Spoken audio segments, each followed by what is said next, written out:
ఈరోజు దేవుడు మన కొరకు సిద్ధపరిచిన దేవుని వాక్య లేఖన భాగాలు ధ్యానం చేద్దాం. బైబిల్ నుంచి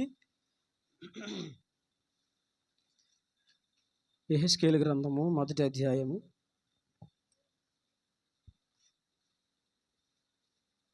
యెహెజ్కేలు గ్రంథము మొదటి అధ్యాయము 10వ వచనాన్ని చదవండి. ఆ నాలుగింటి ఎదుటి ముఖరూపములు మానవ ముఖము వంటివి, కుడి పార్శ్వపు రూపములు సింహముఖము వంటివి, ఎడమ పార్శ్వపు ముఖములు ఎద్దు ముఖము వంటివి, నాలుగింటికి పక్షిరాజు ముఖము వంటి ముఖములు కలవు. మరొక పర్యాయము ఈ ఆదివారము దేవుడు తన పరిశుద్ధ లేఖన భాగముల నుంచి మనతో మాట్లాడునుగాక. ఆమెన్. జాగ్రత్తగా దేవుని వాక్యాన్ని వినండి. 3 వారాలుగా మనం వాక్యాన్ని ధ్యానం చేస్తున్నాం. కెరూబుల నుండి నేర్చుకోవలసిన ఆత్మీయ పాఠాలు అనే ఒక శీర్షికను మనం ధ్యానం చేస్తున్నాం. ఆ శీర్షికలో కొన్ని విషయాలు మనం తెలుసుకున్నాం, ఆత్మీయ అనుభవాలు మనం నేర్చుకున్నాం. కెరూబు, దానిలో ఉన్న 4 ముఖ రూపములు, అవి వాటి యొక్క స్వభావమును, వాటి లక్షణమును తెలియజేస్తూ ఉన్నాయి. ఈ రోజున మనం కూడా దేవుని మోసే కెరూబులుగా జీవిస్తూ వాటి వంటి స్వభావములు, లక్షణములు మనము కలిగి జీవించాలని మనం వింటున్నాం. ప్రభు మనతో మాట్లాడుతున్నారు గతించిన 3 వారాలుగా. మనం వాక్యం వినడమే కాదు, కానీ ఆ స్వభావాలు మనము గైకోవాలి, ఆ స్వభావములు మనం కలిగి జీవించాలి. ఒకవేళ ఆ స్వభావములు పొందుకోవడము కష్టమైనా, మనలో లేకపోయినా, వాటిని కలిగి జీవించే ప్రయత్నములు విఫలమవుతున్నా ఏమాత్రం నిరాశపడక ప్రభు సహాయం అడిగి, ప్రభువా నాకు ఈ పోలిక కావాలి, నాకు ఈ స్వరూపము కావాలి, నాలో ఈ లక్షణాలు ఉండాలి అని మనము దేవుని సందులో గోజాడినప్పుడు, ఆయన పాదములు పట్టి మనం బ్రతిమలాడినప్పుడు ఖచ్చితంగా దేవుడు ఆ పోలిక, ఆ స్వరూపము, ఆ లక్షణాలు మనకు ఇస్తాడు. కెరూబుల నుంచి మనం నేర్చుకోవలసిన ఆత్మీయ పాఠాలు ఇవే. ఆ రూపాలు, వాటి స్వభావాలు, వాటి లక్షణాలు తెలియజేస్తున్నాయి. అదే రూపము, అదే స్వభావము, అదే లక్షణము మనలో ఉన్నదా లేదా అనేది దేవుడు మనల్ని అడుగుతున్నాడు. ఒకవేళ లేకపోతే ఆ స్వభావము, ఆ లక్షణము, ఆ పోలిక కలిగి జీవించమని చెప్తున్నాడు. అలా జీవించడం కష్టమైతే, అలాగున నేను జీవింప చేస్తాను, నేను నీకు సహాయము చేస్తాను అని ఆయన నిన్ను పిలుస్తున్నాడు సహాయం చేయడం కోసం. కాబట్టి వాటి స్వభావములు, వాటి లక్షణములు ఏమిటో అవి మనము విని, వాటిని అనుసరించి, వాటిని పోలి జీవించుటకు ప్రభు సహాయమును అడిగి ఆ ప్రకారంగా నడుచుకోవడానికి మనము నిత్యము ప్రయత్నము చేయాలి. కెరూబు నుంచి కొన్ని మాటలు మనం తెలుసుకున్నాం కదా. కెరూబు నుంచి కొన్ని లక్షణాలు తెలుసుకున్నాం. కెరూబులో ఉన్న 4 ముఖాల్లో ఉన్నటువంటి ఒక ముఖమైన సింహ ముఖము గురించి మనం విన్నాం. సింహ ముఖము దాని లక్షణములు తెలియజేస్తూ ఉంది, దాని స్వభావమును తెలియజేస్తూ ఉంది. చెప్పండి, ఏంటి సింహ స్వభావము, దాని లక్షణాలు ఏంటి చెప్పండి. పుస్తకాలు తిరగేయద్దు, దయచేసి పుస్తకాలు తిరగేయకండి. మీకు గుర్తున్నది చెప్పండి. ఓకే, రైట్, గుర్తున్నది చెప్పండి, ఇబ్బంది ఏం లేదు. గుంపులకి వెళ్తాం, వెరీ గుడ్. ఎలాంటి పెద్ద జంతువు వచ్చినా ధైర్యంగా, అసలు భయం అంటే తెలియదు దానికి. వెళ్తే నాకు ఏమైపోతుందో, యుద్ధంలో దిగిన తర్వాత నాకు కాలు ఇరిగిపోతే ఏం పరిస్థితి, అసలు నడ్డు ఇరిగిపోయినా ఈడ్చుకుంటూ వెళ్ళిపోయి దెబ్బలాడుతుంది. అది దానికి ఉన్న నైజం. ఓటమిని నువ్వు ఓడిపోయింటే ఊరుకో, నేను ఓడిపోవడం ఏంటంటది అది. మనమైతే అపవాది నువ్వు ఓడిపోయావు, నువ్వు ఇంక పనికిరావంటే, అమ్మో నేను పనికిరాను, అమ్మో నా జీవితం అయిపోయింది, అమ్మో నేను ఓడిపోయాను, ఇంకా అయిపోయింది మరి బ్రతుకు అని చెప్పేసి అపవాదిస్తున్న ఆలోచనకు లోబడిపోయి ఇంకా కృంగిపోతాం. కానీ సింహపు స్వభావం ఏంటంటే ఏమాత్రం ఓటమిని అంగీకరించదు, రాజీ పడదు. అది దానిలో ఉన్న స్వభావము. మంచిది, కొన్ని విషయాలు గుర్తున్నాయి. అన్ని లక్షణాలు కూడా గుర్తుంచుకోండి, ఎందుకంటే ఇవి చాలా ప్రాముఖ్యమైన లక్షణాలు. ఇవి మనలో ఉండాలి. దేవుని పిల్లలుగా మనం జీవిస్తున్నప్పుడు ఆయన పోలిక మనలో ఉండాలి, ఆయన స్వభావం మనలో ఉండాలి. ఒక క్రైస్తవునిగా మనం కలిగి ఉన్న లక్షణాలు ఇవే. సింహము ఏ స్వభావము కలిగి ఉన్నదో, ఏ పోలిక కలిగి ఉన్నదో, దాని స్వభావం ఏ విధముగా ఉన్నదో ఆ విధమైనట్టి స్వభావము లక్షణాలు మనము కూడా కలిగి జీవించాలి ఈ లోకములో. ఒకవేళ అవి లేకపోతే మరలా చెప్తున్నాను, ప్రభువుని అడగాలి. దేవా, నాకు ఈ స్వభావం లేదు, నాకు ఈ లక్షణం లేదు, నేను ఇలా నడవలేకపోతున్నాను, ఇలా బ్రతుకుతాం అనుకుంటున్నాను, నా వల్ల కావట్లేదు, నాకు సహాయము చెయ్యి, నాకు శక్తినివి, నన్ను బలపరచు అని నువ్వు అడిగినప్పుడు ఆ స్వభావం, ఆ లక్షణం దేవుడు నీకు ఇస్తాడు. ఏ భయంకరమైన కష్టం వచ్చినా ఒక భయపడిన తత్వం దేవుడు నీకు ఇస్తాడు. ఎంతటి ప్రమాదం ఎదురైనా ఏమాత్రము కృంగిపోని, ఓటమి పాలు కాని ఒక నైజాన్ని దేవుడు నీకు ఇస్తాడు. మనం అడగాలి దేవుణ్ణి. అందుకే భక్తులు అంటారు, మీలో అడుగకయే పొందలేకపోతున్నారు అన్నాడు. మీరు అడుగకయే పొందలేకపోతున్నారు, మనం అడగకే పొందలేకపోతున్నాం. అడగాలి దేవుణ్ణి. భౌతికమైన అక్కరతల గురించి ఎంత ఆసక్తిగా అడుగుతున్నామో దానికంటే 100 ఆసక్తిగా ఆత్మ సంబంధమైన అనుభవాల కోసం మనం అడగాలి. దేవుడు ఖచ్చితంగా దయచేస్తాడు అవి. అర్థమవుతుందా? ఒక దైవ సేవకులు ఉన్నారు, మీకు అందరికీ తెలుసు, మంచి దైవ సేవకుడు ఆయన. ఆయనకి అసలు వాక్యం చెప్పడం రాదు, ధైర్యంగా పాట పాడడం కూడా రాదంట. ఒకప్పుడు ధైర్యంగా పాట పాడలేడు, వాక్యము అసలు చెప్పలేడు. కానీ ఆనాటి కాలంలో గొప్ప గొప్ప సేవకులు వాక్యం చెప్తూ ఉంటే అలా చూస్తూ కూర్చొని ఆయన ఏడుస్తూ అడిగేవాడంట, ప్రభా ఆ కృప ఇవ్వా, అలాంటి కృప దయచేవా, అట్టి కృప ఇవ్వా అని అడిగేవాడంట ఆయన. ప్రభు పాదాలు పట్టుకొని గదిలోకి వెళ్ళిపోయి ఇంక అన్నం మానేసి అన్నీ మానేసి మూలకి వెళ్ళిపోయి, అట్టి కృప దయచేవా నాయన, అలాంటి కృప ఇవ్వా అని చెప్పేసి దేవుని సందులో కన్నీళ్ళు గాచి ప్రార్థన చేసేవాడంట. ఈ రోజున ఆయన దేవుడు వాడుకుంటున్నాడు. రోజుకి 3-4 ప్రసంగాలు చేస్తాడు ఆయన. రోజుకి కొన్ని వందల కిలోమీటర్లు దేవుని కోసం ప్రయాణం చేస్తాడు. నెలకి 24 రోజులు బయటే ఉంటాడు. అదవుతుందండి. నెలకి కొన్ని వేల కిలోమీటర్లు ప్రయాణం చేస్తాడు. నెలకి కొన్ని 10ల సంఖ్యలో సందేశాలు అందిస్తాడు ఆయన. ఎందుకు పొందాడు ఆయన? ఒకప్పుడు పాట పాడడానికి వణికిపోయే వ్యక్తి, ఒకప్పుడు వాక్యం చెప్పాలంటే భయపడే వ్యక్తి, ఈ రోజున అలా అంత బలముగా ఎలా వాడబడగలుగుతున్నాడు? ఆయన దేహంలో చూస్తే ఆరోగ్యం లేదు. 28 సంవత్సరాలకి షుగర్ వచ్చేసింది.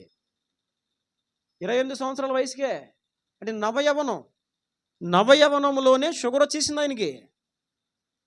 ఎప్పుడు చెక్ చేసిన 24 అవర్స్ 300-400 పైన షుగర్ ఉంటుందంటే ఇప్పటికి ఆయనకి, ఇప్పటికే ఎప్పుడు షుగర్ నార్మల్లో ఉండదు. 300-400 ఆ షుగర్తోనే తిరిగేస్తాడు ఆయన. ఆయన చూస్తే మీకు పిచ్చి వచ్చేస్తుంది, పిచ్చెక్కిపోతారు. ఎలా చేస్తున్నాడు రా బాబు దేవుని సేవ, ఎలా తిరుగుతున్నాడు రా, ఓపిక ఎక్కడి నుంచి వస్తుందిరా మనిషికి? దేవుడు కృపిస్తే, దేవుడు నిజంగా అట్టి వరం ఇస్తే ఆ విధంగా ఉంటుంది మరి. కనుక మనం అడగాలి దేవుణ్ణి, ప్రభా ఇలాంటి స్వభావం నాకు కావాలి, ఇటు లక్షణములు నాకు కావాలి, ఇలా నేను బ్రతకాలి, ఇలా జీవించాలి అని మనము దేవుని అడిగినప్పుడు దేవుడు మనకు దయచేస్తాడు. సింహము యొక్క లక్షణాలు, స్వభావాలు మనం ధ్యానం చేసాం.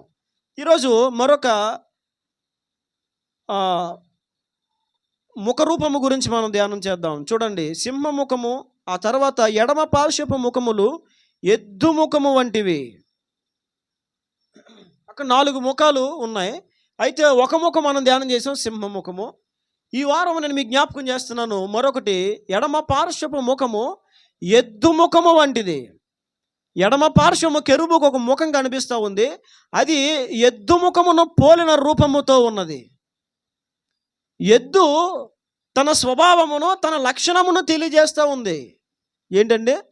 ఎద్దు తన స్వభావమును, తన లక్షణమును తెలియజేస్తూ ఉంది. ఏంటి ఎద్దు స్వభావం, లక్షణము? చూడండి, యెషయా గ్రంథము 1వ అధ్యాయము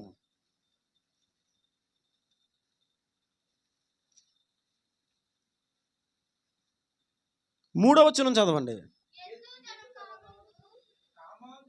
ఎద్దు తన కామాందు నెరుగును. చాలు, ఆ ఒక్క మాట చాలు.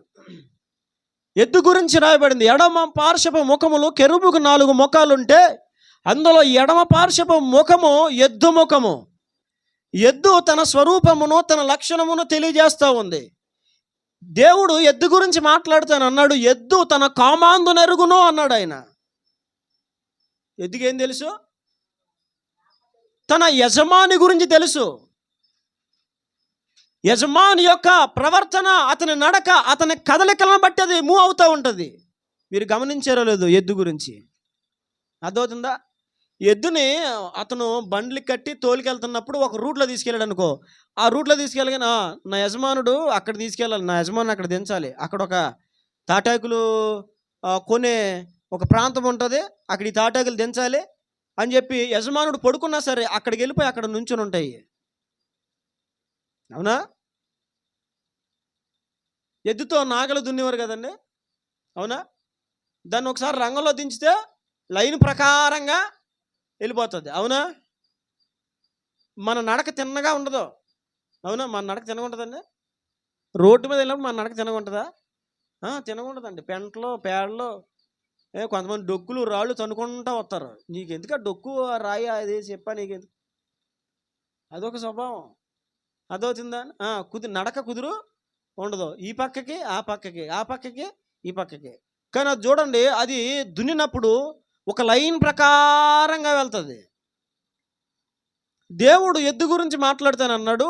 ఎద్దు తన కామాందునెరుగును అన్నాడు ఆయన. అంటే దేవుడు ఏమి తెలియజేస్తాడంటే, ఎద్దుకి తన యజమానిని గురించి తెలుసు. ఎంతమందిలో ఉన్నా గుర్తుపెడుతుంది. అతను ఒక పని కొరకు తను నిర్ణయించినప్పుడు అతడు ఏ పని కొరకు నిర్ణయిస్తున్నాడో కూడా గమనించగలుగుతుంది. ఎక్కడికి ప్రయాణం కోసం దాన్ని తీసుకెళ్తున్నాడో దాన్ని కూడా అది గమనించగలుగుతుంది. అర్థమవుతుందా? యజమానుడు కొడుతున్నప్పుడు ఎందుకు కొడుతున్నాడో కూడా గమనించగలుగుతుంది. కొట్టినప్పుడు మార్గము అటు ఇటు తొలగక ఇలా కొట్టినప్పుడు ఇలా వస్తుంది, అటు కొట్టినప్పుడు అటు వెళ్తుంది, అవునా? రే కొడుతున్నాడంటే సరిగ్గా నడవమని, కుడివైపు కొట్టాడంటే నేను ఎడమవైపు పైకి వెళ్ళిపోతున్నానని అని చెప్పి దెబ్బలను బట్టి అతని కదలికలను బట్టి అది గుర్తించుకొని నడుస్తూ ఉంటుంది. ఎద్దు తన కామాందునెరుగును అన్నాడు ఆయన. ఎద్దుకున్న స్వభావం ఏంటంటే తన యజమానుని బాగా గుర్తిస్తుంది. యజమానుని గురించి బాగా తెలుసు దానికి. ఎద్దులో నుంచి మనం నేర్చుకోవలసిన పాఠం అదే. ఎద్దుకే తన యజమానుడి గురించి తెలిసినప్పుడు యేసు ప్రభుని కలిగి ఉన్న మనకు ఆయన గురించి పరిపూర్ణంగా తెలుసా? ఇది చాలా అవసరం. యేసు ప్రభుని మనం కలిగి ఉంటే సరిపోదండి, ఆయన పరిపూర్ణంగా తెలుసుకోవాలి. ఆయన పరిపూర్ణంగా తెలుసుకోవాలి. ఆయన హృదయం ఎలాంటిది, ఆయన లక్షణాలు ఎలాంటివి, ఆయన కార్యముల నిర్వహణలు ఎలాంటివి,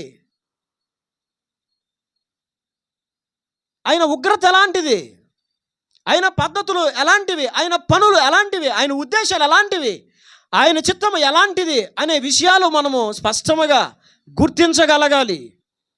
ఈరోజున మనం యేసు ప్రభుని కలిగి ఉండడం కాదు, కానీ ఆయన గురించి పరిపూర్ణంగా ఎరిగిన వారమై ఉండాలి. దేవునికి మహిమ కలుగును గాక. దేవుని గురించి మనం ఎలా ఉండాలి? పరిపూర్ణంగా ఎరిగిన వారమై ఉండాలి. మన దేవుని గురించి మనకి పరిపూర్ణంగా తెలియాలి. ఆయన ఎలా కదులుతున్నాడు, ఆయన ఏమి చేస్తున్నాడు, ఆయన ప్రవర్తన ఏంటి, ఆయన నడకేంటి, మన విషయంలో ఆయన ఉద్దేశం ఏమిటి, ఆయన ఆశ ఏమిటి, ఆయన కోరిక ఏమిటి, ఇదంతా కూడా మనము తెలుసుకోవాలి. ఇది ఎరగడం అంటే. దేవుడు అంటాడు, ఎద్దు తన కామాందునెరుగును, గాడిద తన సొంత వానితోటి తెలుసుకొనెను. ఆయన మాట్లాడుతుంటాడు, ఇశ్రాయేలుకు తెలివి లేదు, నా జనులు యోచింపరు. ఏమంటున్నాడు ఆయన? ఎద్దు తన కామాందునెరుగును, గాడిద తన సొంత వానితోటి తెలుసుకొనును. అయితే ఇశ్రాయేలుకు తెలివి లేదు, నా జనులు యోచించరు.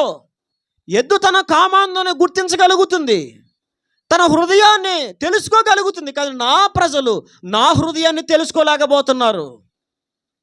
ఎన్ని సంవత్సరాల నుంచి మనము దేవుణ్ణి కలిగి ఉన్నా, ఎన్ని సంవత్సరాల నుంచి మనం వాక్యాలు వింటున్నా, కొన్ని వందల వేల ప్రసంగాలు మనం వింటున్నా, దేవుని హృదయం గురించి మనము తెలుసుకోలేకపోతే అది చాలా ప్రమాదము.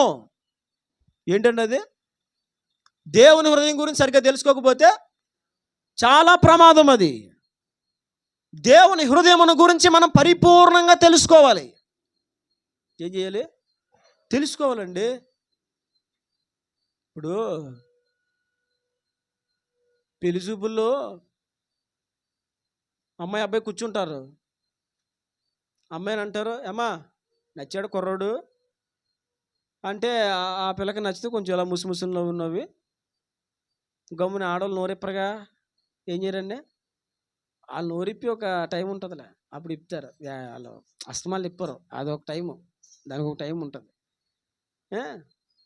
నవ్వి ముసిముసులు నవ్వులు నవ్వి అంటుంది. అవునా? అబ్బాయిని కూడా, అబ్బాయి ఏంటి మరి అమ్మాయి నచ్చిందా, బాగానే ఉందా, చూసుకోప్పుడే, మళ్ళీ తర్వాత నాకు నచ్చలేదు గిచ్చలేదు అంటే కుదరదు, సరిగ్గా చూసుకో. మళ్ళీ తర్వాత కొంచెం జడంటే బారుగా లేదు ఇలాంటి మాటలు చెప్పని కుదరదు, చూసారు ఇప్పుడు చూసుకో అంటారు. చూసుకుంటాడు మనోడు, చూసుకొని నచ్చితే ఏమంటాడు, నాకు నచ్చిందేంటి అంటాడు. అవునా? సరే, ఇప్పుడు నేను ఒక మాట అడుగుతాను. ఒకరికొకరు నచ్చారు కదా, ఇప్పుడు ఆ అమ్మాయి గురించి ఈ అబ్బాయికి పూర్తిగా తెలుసండి? ఒకరి గురించి ఒకరికి పరిపూర్ణంగా తెలుసా? తెలీదు. మరి ఎలా చేసుకున్నారు? చెప్పిన దాన్ని బట్టి, చూసిన దాన్ని బట్టి. అవునా?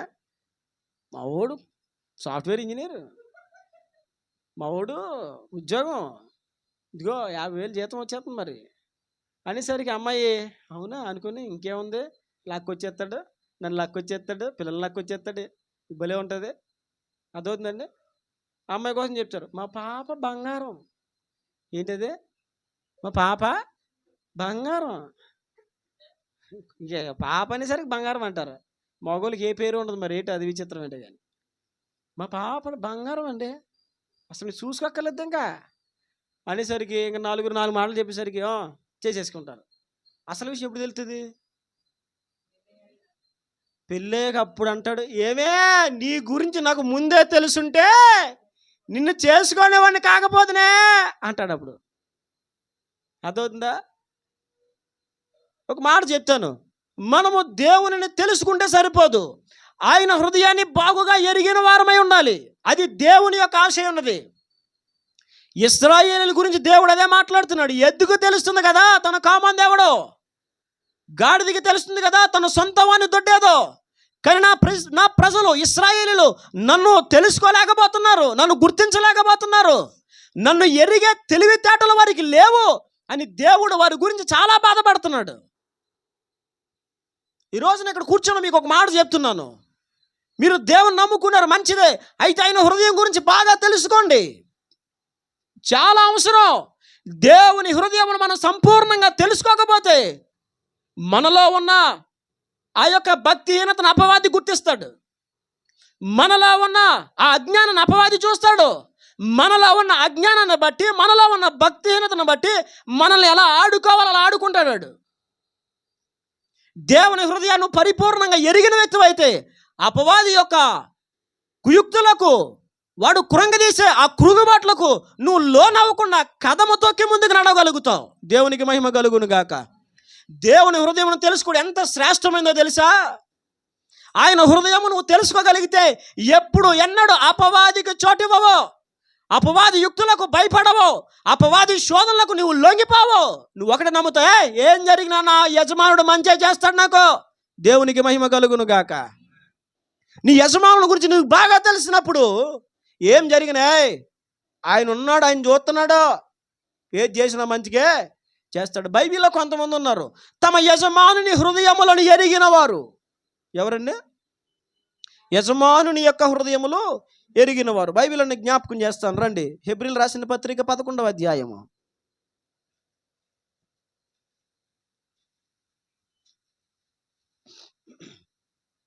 హెబ్రీయులు రాసిన పత్రిక 11వ అధ్యాయం 18-19 వచనాలు.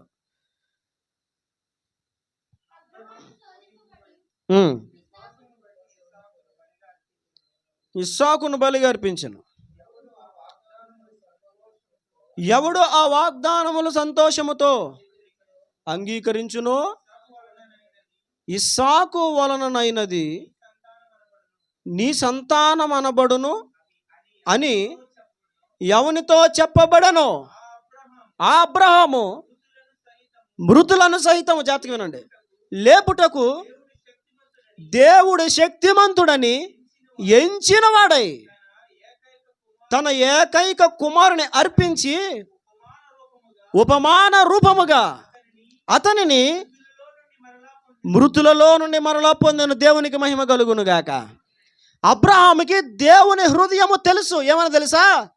మృతులలో నుండి సహితము లేపుటకు నా దేవుడు శక్తి కలిగిన వాడు. దేవుని హృదయము తెలుసు, దేవుని శక్తి తెలుసు, దేవుని ప్రభావము తెలుసు. దేవుడిచ్చిన ఆ మాట ఎంత నమ్మకముగా ఆయన నెరవేరుస్తాడో ఆ విధానం అబ్రహాముకి తెలుసు. అందుకనే దేవుడు నీ కుమారుని బలిగా ఇవి. దేవుడు ఎక్కువ మాట్లాడ్డు. మనకులాగా దేవుడు ఎక్కువ ఒకటే ఒక పాయింట్ చెయ్యి అంటాడు అంతే. నువ్వు కహానీలు చెప్పడానికి లేదేక, అవి చేయమన్నప్పుడు చేయడమే. వంకలో డొంకలో వెతుక్కోకూడదు మనం ఎప్పుడు. ఆయన చేయమన్నప్పుడు మనము చేయడానికి మన జీవితాలు అప్పగించుకోవడమే. అలా ఎవరు అప్పగించుకోగలుగుతారో తెలుసా? ఆయన హృదయమును ఎరిగిన వారు. దేవునికి మహిమ కలుగును గాక. ఒక ఎద్దుకే తన యజమానుని హృదయం తెలిసినప్పుడు మనుషులుగా ఉన్న మనకి దేవుని హృదయం తెలియకపోతే ఎలాగా? అది చాలా విచారం. అబ్రహాముకి దేవుని హృదయం తెలుసు. బహుశా శారాకి అబ్రహాం దేవుని హృదయం సరిగ్గా తెలియదు అనుకుంటున్నాను. అందుకనే బలికి వెళ్ళినప్పుడు భార్యకు కూడా చెప్పలేదు. ఏమమ్మా కొడుకుని అడిగాడు దేవుడు, మరి తీసుకెళ్తున్నాను అని చెప్పాడా? చెప్పలేదు. ఎందుకు చెప్పలేదు? ఈ గారికి అర్రాకొర తెలుసు అంతే. ఇంకేం తెలుసు? అర్రాకొర. అర్రాకొర అంటే కార్యాలు చేసే దేవుడు. ఏ దేవుడా? కార్యాలు చేసే దేవుడు. అదొకటే తెలుసు. అర్రాకొర. అర్రాకొర తెలుసుకున్న వాళ్ళు ఏమంటారు? దేవుణ్ణి నమ్ముకో, కార్యం చేస్తాడు. ఇది అర్రాకొర తెలుసుకున్న వాళ్ళు మాట్లాడే మాట అనమాట. ఇది దేవుడు కార్యాలు చేస్తాడు నిజమే. కార్యాలే కాదు ఇంకా కొన్ని చేస్తాడు ఆయన. మరి అవి తెలుసుకోవాలా? అదవుతుందండి. అబ్రహాము దేవుని హృదయం ఎరిగిన వాడు. ఈమెకు అంతగా తెలీదు. అందుకే అబ్రహాం ఏం మాట్లాడుకున్నా, తెల్లవారగానే గాడిదకు గంతలు కట్టి పండి వాళ్ళని కుమారుని తీసుకొని 3 దినముల దూరం అంత ప్రయాణము మోరియా దేశం వెళ్ళి ఆ దేశములలో ఒక పర్వతం మీద తన కుమారుని ఇస్సాకును కట్టెల మీద బంధించి పెట్టి నరికి కాల్చివేయడానికి దహన బలి అర్పించడం కోసం తన కత్తిని తీయడానికి చేయి చాపాడు. అప్పుడు దేవుడు మాట్లాడాడు, అబ్రహామా అబ్రహామా, నీకు ఒక్కడైన నీ కుమారుని నాకు వినదీయలేదు, కాబట్టి ఇందును బట్టి నీవు దేవునికి భయపడువాడవని నేను తెలుసుకున్నాను అన్నాడు ఆయన. ఎందుకు అంతగా తెగించి ముందుకెళ్ళాడు తెలుసా?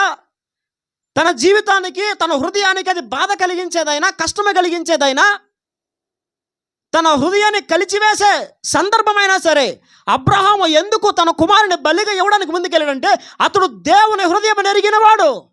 దేవుని హృదయం ఎరిగిన వారు దేవుని కొరకు ఏదైనా చేస్తారు. దేవుని హృదయం ఎరిగిన వారు ఎంతగా నలిగిపోతున్నా, ఎంతగా విచారపడుతున్నా కృంగిపోరు. ఎందుకో తెలుసా? ఆయన హృదయం వాళ్ళకి తెలుసు. అబ్రహాముకి దేవుని హృదయం తెలుసు. ఏమని తెలుసో చెప్పనా? కొడుకుని అడిగాడు, నేను ఇస్తాను, మృతులను కూడా ఆయన సజీవులుగా చేయగలడు. అది దేవుని హృదయం ఎరగడం అంటే.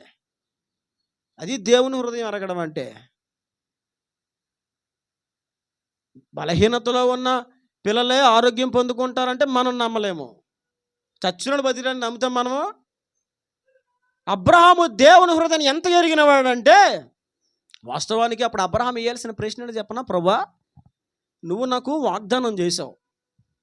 ఏమని వాగ్దానం చేసావు? నీకు కొడుకునిస్తాను, అతన్ని హెచ్చిస్తాను, అతనిలో నుండి ఆకాశ నక్షత్రములంత విస్తారమైన జనమును నేను పుట్టిస్తాను అని నువ్వు వాగ్దానం చేశావు. ఇప్పుడు అదే కొడుకుని నువ్వు బలిగా ఇచ్చేయమంటున్నావు అని అడగాలి అసలు అబ్రహాము. అవునా కదా? దేవుడు అడిగేది అదేనా? దేవుడు కొడుకునిస్తాను అని చెప్పి వాగ్దానం చేసి 100 వయసులో కొడుకునిచ్చాడు. ఏ కొడుకులో నుంచి ఆకాశ నక్షత్రములంత విస్తారమైన పిల్లలను పుట్టిస్తాను అని దేవుడు వాగ్దానం చేశాడో అదే కొడుకును అనగా చెట్టు వేరునే దేవుడు పెళ్ళగిస్తానంటున్నాడు. అప్పుడు అబ్రహాము నేనైతే చేసే డైలాగ్ అదే, ప్రభు ఈ అబ్బాయిల నుంచే కదా నువ్వు సంతానం ఇస్తానని చెప్పావు నాయన, ఆకాశ విస్తారం అంతా సమూహమును ఇతని నుంచే కలగజేస్తానని చెప్పావు కదా, ఇతనిచ్చేమన్నావేంటని నేను అంటున్నా. కానీ అబ్రహాం మాట అనలే. అర్థమవుతుందండి? దేవుడు అంటాడు వేరునే తీసేయమంటున్నాడు. వారసునే తీసేయమంటున్నాడు. ఏ కుమారునిలో నుంచి ఆకాశ నక్షత్రముల వలె సముద్రపు యోరున్న ఇసుక రేణుల వలె సంతానమును కలగజేస్తానని దేవుడు చెప్పాడో అదే కుమారుణ్ణి దేవుడు బలిగా ఇచ్చామంటున్నాడు. అయితే అబ్రహాము దేవుని హృదయం ఎరిగినాడు కాబట్టి ఏం చేశాడు తెలుసా? ఆయన వాగ్దానం చేశాడు, కొడుకు చచ్చిపోయినా నాకు వాగ్దానం ఉంది. దేవునికి మహిమ కలుగును గాక. కొడుకు చచ్చిపోయినా ఏముంది? వాగ్దానం చేసిన దేవుడు నమ్మదగిన దేవుడు. మాటిచ్చి నీ తల్లి మాట మార్చొచ్చేమో, మాటిచ్చిన మీ నాన్న మాట మార్చొచ్చేమో, మాటిచ్చిన నీ భర్త మాట మార్చొచ్చేమో, మాటిచ్చిన నీ భార్య మాట మార్చొచ్చేమో, కానీ దేవుడు నమ్మదగిన దేవుడు. మాట ఇచ్చాడంటే దాన్ని తప్పక నెరవేరుస్తాడు. ఆయన తప్పక నెరవేరుస్తాడు. వాగ్దానము చేసిన వాడు నమ్మదగిన వాడు అని ఎరిగి ఆయన మృతులను కూడా సజీవులుగా చేయగలడు అని నమ్మి తన ఏకైక కుమారుని బలర్పించడానికి తీసుకెళ్ళిపోయాడు అబ్రహాము. ఎందుకు దేవుని హృదయాన్ని మనం ఎరిగిన వారమై ఉండాలి అంటే, దేవుని హృదయమును ఎరిగి ఉన్నప్పుడు ఏ కృంగుదల కలిగినా, ఏ నష్టము కలిగినా, ఏ శ్రమ వచ్చినా మనము త్వరగా కంగారు పడం. ఏమో త్వరగా కంగారు పడం. కొంతమందికి ఉత్తిన కంగారు వచ్చేస్తూ ఉంటుందండి. ఏంటది? ఉత్తిన కంగారు వచ్చేస్తుంది. అమ్మమ్మ ఏంటిది? అమ్మమ్మ దేనికి కంగారు? మనల్ని నిత్యము నడిపించి, మనల్ని పుట్టించి, బ్రతికించి, పోషిస్తున్న దేవుడు, ఇంతకాలము కాపాడిన దేవుడు నిత్యము మనకు తోడుగా ఉండి కాపాడతాడు.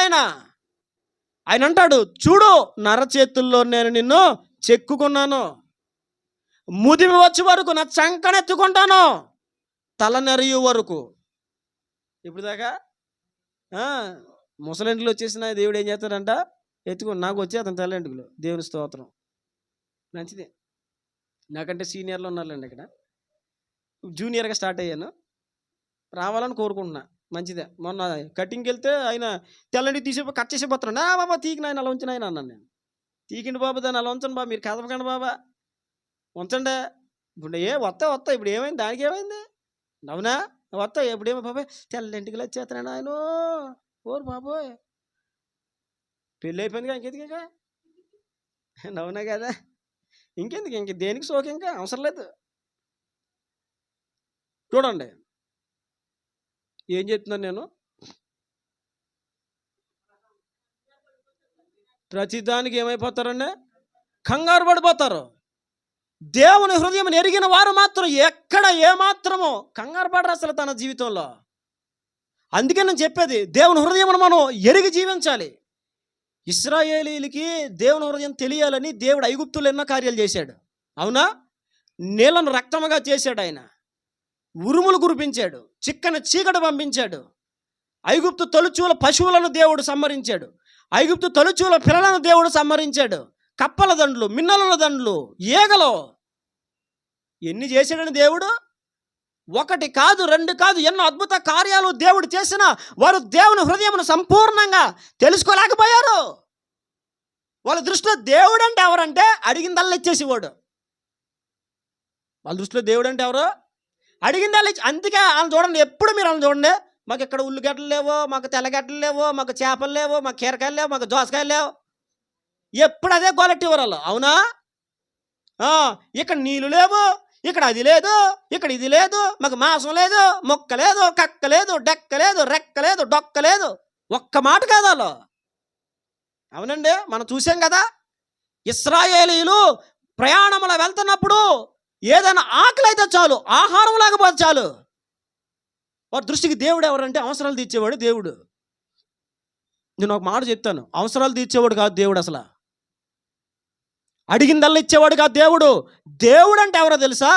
నీకు ఏది అవసరమో, నీకు ఏది మేలో, నీకు ఏది అవసరమై ఉన్నదో అది దయచేయువాడు నిజమైన దేవుడు.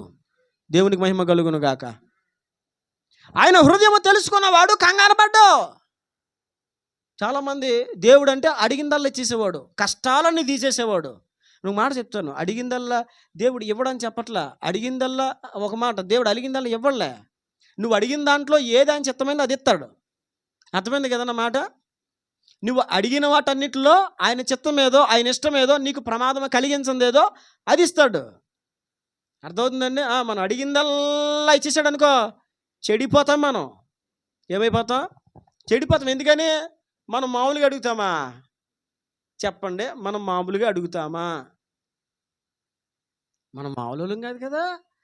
అమ్మో, అడిగిందల్లా ఇచ్చేస్తే మనమే మనమే నష్టపోతాం తెలుసా. రూపాయి సంపాదన లేదు, బతుకులో చదువు లేదు, సరైన శ్రద్ధ లేదు చదువు మీద, ఒక ఉద్యోగం లేదు, ఏమీ తెలీదు, ఏమన్నా ఉంటే ఎలా నడిపించుకోవాలో తెలీదు, ఏమంటే డబ్బులు ఎలా వాడాలో తెలియదు. ఆ వయసులో 30 లక్షల రూపాయల కారు ఇవ్వండి దేవుణ్ణి. అదవుతుందా?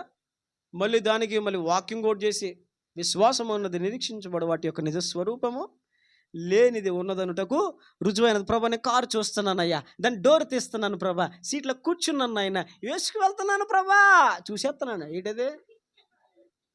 ఊరి పిచ్చోడా అనుకుని ఉంటాడు ఆ రోజు దేవుడు నన్ను. అదవుతుందా? ఇప్పుడు దేవుడు నాతో మాట్లాడాడు. నేను ప్రార్థిస్తూ, ప్రభు విశ్వాసం ఉంచండి, విశ్వాసం ఉంచండి. అదిగో చూస్తున్నాను, ఇదిగో కారు నాయన, ఇదిగో తండ్రి కొత్త కారు నాయన, రిబ్బన్ కూడా కట్ చేయలేదు తండ్రి, వెళ్ళిపోతున్నాను అయ్యా, ఇదిగో కారు ఇంటి దగ్గర ఉంది, ఎక్కడ ఉంది చూసేస్తున్నాను.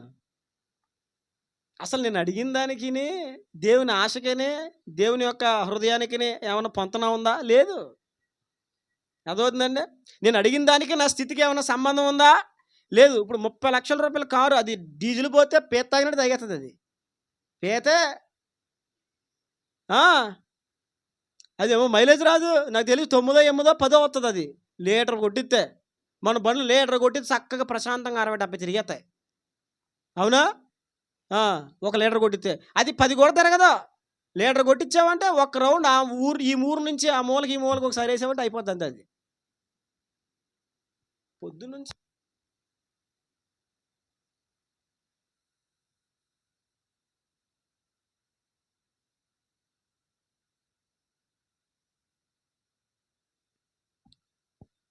వినండి, దానికి పెట్టుబడేమో చాలా ఎక్కువ. ఇప్పుడు నేను ఎక్కడ మెయింటైన్ చేసేది దాన్ని? అర్థమవుతుందండి? నాకు చూస్తే ₹1 రాబడే లేదు. ఇప్పుడు ఒక చోట నుంచి ఇంకొక ఊరు వెళ్ళాలంటే ₹1000 పట్టుకోవాలి ఆ కారులో. ఒక్కసారి టైర్ కనుక పంచర్ అయిందా, ఒక్కొక్క టైరే 6,000. అది 6,000, 7,000, 10,000 దగ్గర ఉంటుంది ఒక టైర్. దానికి నేను ఎక్కడేం చేద్ది దానికి? అర్థమవుతుందండి? నాకు చూస్తే ₹1. నేను చేసే ప్రార్థన ఏంటిది? ప్రభా, ఇచ్చేస్తున్నావు ఇన్నోవా 2.8 క్రిస్టా అని ప్రార్థన చేసేవాడిని.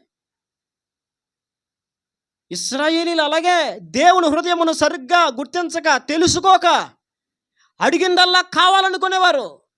మాకు మాంసం కావాలి, ఎవడు పెడతాడు మాకు మాంసము? దేవుని హృదయమును ఎరగని వారు తొందరపడతారు. దేవుని హృదయం ఎరిగిన వారు దేనికి తొందరపడరు. ఆ పాలెములో, ఆ సమాజములో, ఆ సంఘములో ఉన్న కాలేబు, యెహోషువలో, మోషే, అహరోనులకు ఆకలి వేయలేదు ఎప్పుడునే. ఆ సమాజంలో, ఆ పాలెములో, ఆ సంఘములో ఉన్న మోషే, అహరోను, కాలేబు, యెహోషువలో వాళ్ళకి శ్రమలు రాలేదా? వాళ్ళకి వచ్చాయి, వాళ్ళకి ఆకలేసింది, వాళ్ళు ఇబ్బందులు ఎదుర్కొన్నారు. అయినను వారు దేవుని హృదయం ఎరిగిన వారు కాబట్టి ఏనాడు దేవుని ఏ మాట మాట్లాడలేదు. వాళ్ళు ఏనాడు దేవుని తిరుగుబాటు చేయలేదు, ఏనాడు దేవుని నిందించలేదు, ఏనాడు దేవుణ్ణి వ్యంగ్యంగా మాట్లాడలేదు. అవునా? మాట్లాడారండి? ఎందుకని? వారు దేవుని హృదయం ఎరిగిన వారు. ఎవరండి అలా? దేవుని హృదయం ఎరిగిన వారు. ఈరోజు అడుగు దేవుని, ప్రభా నిన్ను బాగా తెలుసుకోవాలి, నీ హృదయమును నేను ఎరగాలి ప్రభా, నీ హృదయము యొక్క భావన నేను తెలుసుకోగలగాలి తండ్రి. దేవుని హృదయమును ఎరిగిన వారు ఏ విషయములో తొందరపడరు, దేని గురించి విచారపడరు. అబ్రహాముని దేవుడు తన కుమారుని బలిగా ఇమ్మంటే అసలు అబ్రహాం ఏం టెన్షన్ పడలా, ప్రశాంతంగా. అప్పటికే కొడుకు అడిగాడు, నానా కట్లున్నాయి, నిప్పుంది, కత్తుంది, మరి పశువేది, బలికి పశువేది అని అడిగాడు. అప్పుడు ప్రశాంతంగా అబ్రహాం అంటాడు, నాన్న దేవుడే చూసుకుంటాడురా అన్నాడు. ఏమన్నాడు? అది నువ్వైతే నీ కంగారు వచ్చేసి కాళ్ళు చేతులు మొత్తం చచ్చిపడిపోయి, పలసపడిపోయి, చెమటలు అట్టేసి కళ్ళు తిరిగి టప్ మన పడతావు. అవునా? ఎందుకని? ఊరు నాయన బలిచ్చేది నిన్నేరా బాబా, ఎవరిని బలి ఇవ్వబోతున్నాడా ఆ కొడుకు అడుగుతున్నాడు, బలి పసివేది నాయన నానా అని అడుగుతున్నాడు. ఏమన్నాడు ప్రశాంతంగా? నానా యెహోవా ఈరే, దేవునికి మహిమ కలుగును గాక. దేవుని హృదయమును ఎరిగిన వారు. నువ్వు దేవుని హృదయమును ఎరిగితే గనక దేనికి నువ్వు విచారపడవు, దేనికి నువ్వు కంగారు పడవు. నువ్వు నమ్ముతావు, ఏది చేసినా నా తండ్రి మేలు కోసమే చేస్తాడు, ఏది ఆలస్యమైన నా తండ్రి మేలు కోసమే ఆలస్యం చేస్తాడు. నా జీవితంలో నష్టం ఎదురైనను ఆ నష్టము నా మేలు కొరకే ఆయన అనుమతిస్తాడు. ఏం చేస్తాడు ఆయన? అనుమతిస్తాడు. ఈ విషయాన్ని మనం గమనించాలి. ఇశ్రాయేలీలు చూడండి, ఎప్పుడు అవసరతలో చూశారు. వాళ్ళకి కావాల్సింది ఏంటంటే అడిగిందల్లా దేవుడు ఇచ్చేయాలా. అర్థమవుతుందండి? కోరిందల్లా దేవుడు అనుగ్రహించాలి. అరణ్యంలో ఏ నష్టం వాళ్ళకి రాకూడదు. ఎందుకని? దేవుడు అంటే ఇలా ఉండాలి అనేది వాళ్ళకి ఎప్పుడు అలవాటు అయిపోయింది. ఐగుప్తు నుంచి అలవాటు అయిపోయింది. వరాలు తీరుతాడు అన్న దేవుడు. ఏం తీరుతాడు? వరాలు అవసరాలు. వరాలు అంటండే వరాలు తీర్చే దేవుడు. ఏం తీర్చే దేవుడు? మన దేవుడు వరాలు తీర్చే దేవుడు కాదా. మన దేవుడు మనకి ఏది అవసరమో అదే దయచేసే దేవుడు. మనకి ఏది ఉపయోగమో దాన్ని అనుగ్రహించే దేవుడు మన దేవుడు. అబ్రహాము దేవుని హృదయం ఎరిగినవాడు. ఎద్దు తన కామాందును ఎరుగును, గాడిద తన సొంత వానితోటి తెలుసుకొనెను. అయితే నా ప్రజలకు తెలివి లేదు, వారు యోచింపరు. పాపిష్టి జనమా, దోషభరితమైన ప్రజలారా, దుష్ట సంతానమా, చెరుపు చేయి పిల్లలారా, మీకు శ్రమ అని దేవుడు మాట్లాడారు వాళ్ళతో. ఎందుకో తెలుసా? దేవుని హృదయం వాళ్ళు తెలుసుకోలేదు. ఏం తెలుసుకోలేదు? దేవుని హృదయం వాళ్ళు తెలుసుకోలేదు. కొన్నిసార్లు నువ్వు ఏదో అడుగుతావు, కానీ దేవుడు నీకు ఇవ్వడు. ఎందుకు ఇవ్వడో తెలుసా? ఇవ్వకూడదు అని దేవుని ఉద్దేశం కాదు. ఎందుకు ఇవ్వలేదంటే నువ్వు అడిగింది ఏదో రాంగ్ అయి ఉంటుంది. ఏమై ఉంటుంది అది? నువ్వు అడిగింది సరైంది కాకపోవచ్చు, అందుకే దేవుడు ఇవ్వలేదేమో. నువ్వు అడుగుతున్న దేవుడు నీకు ఇవ్వట్లేదంటే దానికి తగిన యోగ్యత నీకు ఇంకా రాలేదేమో. ఏమవ్వలేదు? ఒకప్పుడు కారు కావాలి ప్రభా, 2 లక్షల కారు కావాలి ప్రభా అని అడిగేవాడిని. మొన్న చూపించాను ఆయనకి, నేను దీనికోసం ప్రార్థన చేసి ఉన్నాను, నీ బయటకు వెళ్తాను చూపించాను శామ్యూల్ గారికి. అప్పుడు అలా ప్రార్థన చేశాను, కానీ ఇప్పుడు అసలు కారు కోసం ప్రార్థన చేయను. కారు అంటేనే భయం వేస్తుంది నాకు. ఎందుకో తెలుసా? ఆ స్థితి మనదే కాదు, అసలు మనకు అవసరమే లేదు. ఒకప్పుడు అడిగాను దేనికోసం? కారు వేసుకుని. పనే ఉంది, సైతాన్ బుద్ధి. ఆడేం చేస్తాడు? ఇటు అటు అటు ఇటు తిరుగుతాడు. నేను కూడా ఏం చేస్తాను? కారు వేసుకొని ఇటు అటు అటు. ఇది ఇంతే. వాళ్ళకి ఇటు ఇటు తిరిగే మా ఊళ్ళో ఇస్త్రీ బండి గుద్దేసాడు సార్ కారు వేసుకెళ్ళి. ఆడేమో ఏ కారాపు నువ్వు అన్నాడు నన్ను. మనకి మంచి మెయింటైన్ చేసేవాళ్ళం కదా, అసలు భయపడేవాడిని కదా. దిగి ఏంటి అన్నాను.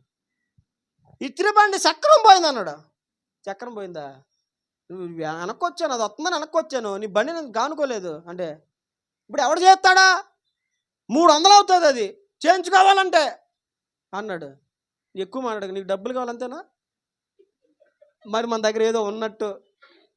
ఇంత ధైర్యంగా మాట ఎందుకు వచ్చిందంటే, ఎప్పుడు మా తాతయ్య గారు దశమభాగం పెట్లో డబ్బులుండి, అర్థమవుతుందా? ఆయన దశమభాగం పెట్లో ఇప్పుడు 100 రూపాయలు ఉండేవి. మన ధైర్యం, ఆ మాట అంత ధైర్యం ఎందుకు వచ్చిందంటే 300 అందులో తెచ్చి ఇచ్చేద్దామని. అందుకే నేను ఎక్కువ అరవకో, ఇలాగే ఎక్కువ అరవకో. నీకేం కావాలి? డబ్బులు కావాలా? అలా ఉండు నువ్వు. నేను వెళ్ళిపోయి తాతయ్య గారు పెట్టి టప్ మంది తీసేసి అందులో 300 ఎక్కడి పట్టుకొచ్చి తీసుకో. ఆడి చక్కగా తుప్పట్టుపోయిన రిమ్ మిరిగిపోతే కొత్త రిమ్ వేయించుకున్నాడు. ఆడు బాగుపడ్డాడు. అర్థమవుతుందండి? అలా ఇటు అటు ఇటు అటు తిరుగుతాడు అపవాది. నేను కూడా ఎందుకు అటు ఇటు తిరగడానికే, పనేమీ లేదు. కానీ ఇప్పుడు మాత్రం అలా ప్రార్థన చేయను. ఎందుకని? దేవుని హృదయం నేను తెలుసుకుంటున్నాను. అందుకని ఇప్పుడు ఏమనుకుంటానంటే అది అవసరమైతే దేవుడు ఇస్తాడు. దానికి తగిన పని ఉన్నప్పుడు దేవుడు దాన్ని ఇస్తాడు. దానికి పని అంటూ ఉంటే దేవుడు ఇస్తాడు. అప్పటివరకు కష్టపడదాం, ట్రైన్లో, లారీలో, బస్సులో, ఆటోలో తిరుగుదాం. ఏం చేయలే? ఏంటండి ఇదా నోట్లోకి వచ్చి ఇదంతానా?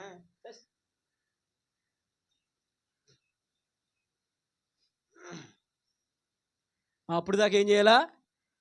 ఈ అభిప్రాయం, ఈ ఆలోచన ఎందుకు వచ్చిందంటే, ఒకప్పుడు దేవుని హృదయం నాకు తెలీదు, కానీ ఇప్పుడు దేవుని హృదయం తెలుసుకున్నాను కాబట్టి ఇప్పుడు నేను అడగను. ఒకప్పుడు రెంట గురించి కూడా అడిగేవాడిని, ప్రభా అద్దె వచ్చేస్తుంది, ప్రభా అద్దె వచ్చేస్తుంది, ఆయన బాబోయ్ అని అడిగేవాడిని. కానీ దేవుడు ప్రార్థన చేసినప్పుడల్లా మాట్లాడేవాడు, మీరు నీకు అద్దె కావాలి నాకు తెలియదేట్రా, నువ్వు కట్టాలి నాకు తెలీదా, ఎందుకు కంగారు పడుతున్నావు, తీసుకొచ్చింది ఎవరో నేను, పోషించేది ఎవరో నేను, ఇంతవరకు అద్దెకి డబ్బులు ఇచ్చింది ఎవరో నేను, అన్నీ చూసుకునేది ఎవరో నేను. అర్థమవుతుందా? అందుకని ఇప్పుడు ప్రభా అద్దెకి డబ్బులు ఇవ్వా అని అడగను.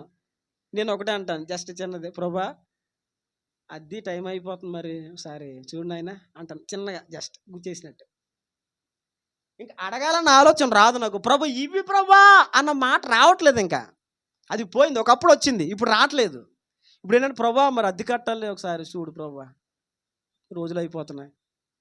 అర్థమవుతుందండి? మొన్న అలాగే ప్రార్థన చేసి సందర్భంలో అద్దె గురించి జస్ట్ ప్రభుని జ్ఞాపకం చేశాను. రోజులు అయిపోతున్నాను ఆయన చూడు, నాకు భయం ఏమి లేదు, నాకు బెంగ ఏమి లేదు ప్రభా, ఇంటికాలలో కూడా తొందర పెట్టే వ్యక్తులేం కాదు. కాకపోతే ఒకటే, నేను నీ సేవకుడను, నీవు నాతో ఉన్నావు అనడానికి రుజువు నువ్వు చేసే సహాయమే కదా నాయన అని ప్రార్థన చేశా. రాత్రికి దేవుడు మన చర్చిలో ఒక అతన్ని ప్రేరేపించి దశంభాగం పంపిస్తే వచ్చినట్టు కొట్టేశాను. అదవుతుందా? మన దగ్గర ఏముండవు, ఎలా వస్తాయి అలా పోతాయి, ఎలా వస్తాయి అలా పోతాయి, ఎలా వస్తాయి ఎలా పోతాయి, అంతే, అసలు ఉండవు. అదవుతుందండి? ఎందుకు నేను ఈరోజు ఇంత ధైర్యంగా ముందుకు నడవగలుగుతానంటే, దేవుని హృదయం నేను తెలుసుకోగలుగుతున్నాను. అంటే ఒకటి, నేను తెలుసుకోగలుగుతున్నాను కాబట్టి నేను పెద్ద గొప్పవాడిని, నేను అంతా తెలుసుకున్నానని కూడా చెప్పట్లా. తెలుసుకుంటూ ఆయన గురించిన అవగాహన సంపాదించుకొని నెమ్మదిగా ఆయనతో నేర్చుకుని నడుస్తున్నాను. అలాగా దేవుని గురించి ఎరిగిన వాడు కష్టాల్లో భయపడ్డావు. ఒకవేళ నువ్వు ఈ దినాన్న కష్టాల గురించి భయపడతా ఉంటే నేను ఒక మాట చెప్తున్నాను, ప్రార్థన చేయ, ప్రభా నీ హృదయం నాకు బాగా తెలియాలి నాయన, నీ హృదయం నేను బాగా తెలుసుకోవాలి. అరణ్యములోకి నడిపించిన దేవుడు, అరణ్యములో వారిని ప్రయాణింపజేస్తున్న దేవుడు, ఆయన వారి అక్రతలు తీర్చడా? ఎర్ర సముద్రం దగ్గరికి వెళ్ళాలని ఆయన చెప్పాడు ముందు. ఈరోజు డైలీ పోర్షన్ ఉదయం నాకు అదే, సముద్రం దగ్గరికి వెళ్ళండిరా అని దేవుడు చెప్పాడు. మోషే అన్నాడు, ప్రజలారా దేవుడు మన ఎర్ర సముద్రం దగ్గరికి పొమ్మంటున్నాడు, నడండి. ఫిలిష్తీయుల మార్గంలో వద్దన్నాడు, ఇటు పొమ్మన్నాడు, రండి అంటే వాళ్ళందరూ కూడా సముద్ర మార్గం దగ్గరికి వెళ్ళారు. ఇప్పుడు వెనకాల నుంచి శత్రు సమూహం వస్తూ ఉంటే ఇక్కడికి వెళ్ళమని చెప్పింది ఎవడండి? అక్కడికి వెళ్ళమని చెప్పింది ఎవడో? ఊరి పెద్ద, మతస్థుడా, కులస్థుడా, కుల పెద్ద? ఎవడు పొమ్మని చెప్పాడు అక్కడికే? మనిషా, బంధువులా? కాదు. ఎవరు చెప్పారు? దేవుడు వెళ్ళమని చెప్పాడు. దేవుడు ఎర్ర సముద్రం దగ్గరికి వెళ్ళమని చెప్పినప్పుడు అక్కడి నుంచి ఆయన నడిపిస్తాడు ముందుకే. చెప్పింది ఆయన. దేవునికి మహిమ కలుగును గాక. ఇశ్రాయేలీయుల యొక్క జీవితం గురించి చదువుతూ ఉంటే కొన్నిసార్లు నాకు అసలు చాలా బాధ అనిపిస్తూ ఉంటుంది. ఇన్ని అద్భుతాలు పొంది, ఇన్ని ఆశ్చర్యకార్యాలు పొంది, ఇంకా దేవుని యందు నమ్మకం ఉంచక ప్రతి శ్రమలో, ప్రతి కష్టములో, ప్రతి ఇరుకులో, ప్రతి ఇబ్బందిలో గలిబిలైపోయి భయపడిపోయి దేవుని మీద తిరుగుబాటు చేసి ఆయన తిట్టి దేవుడు నియమించిన నాయకుల మీద రాళ్ళు రువి చంపేద్దామని ఎగబడి సనిగి గొనిగి కఠిన హృదయులై ఒక నాయకుడు నియమించుకొని వెనక్కి పోదాము, ఈ బతుకు కంటే పాత బతుకే బాగుంది అని దరిద్రమైన ఆలోచనలు చేస్తున్న వాళ్ళు, అంత దరిద్రమైన నీచమైన ఆలోచనలు వాళ్ళ హృదయంలో కలగడానికి గల కారణం ఏంటంటే వారు దేవుని హృదయాన్ని బాగా ఎరగలేదు. రే, తీసుకొచ్చింది ఆయనరా, నడిపించింది ఆయనరా. ఐగుప్తులో ఇన్ని అద్భుతాలు చేసిన దేవుడు అరణ్యంలో ఆకలి తీర్చలేడా? నేను ఒక మాట చెప్తున్నాను, నీ బతుకులు ఎన్నో కార్యాలు చేసిన దేవుడు నీ జీవితంలో ఉన్న చిన్న తృణమాత్రపు శ్రమను తొలగించలేడా?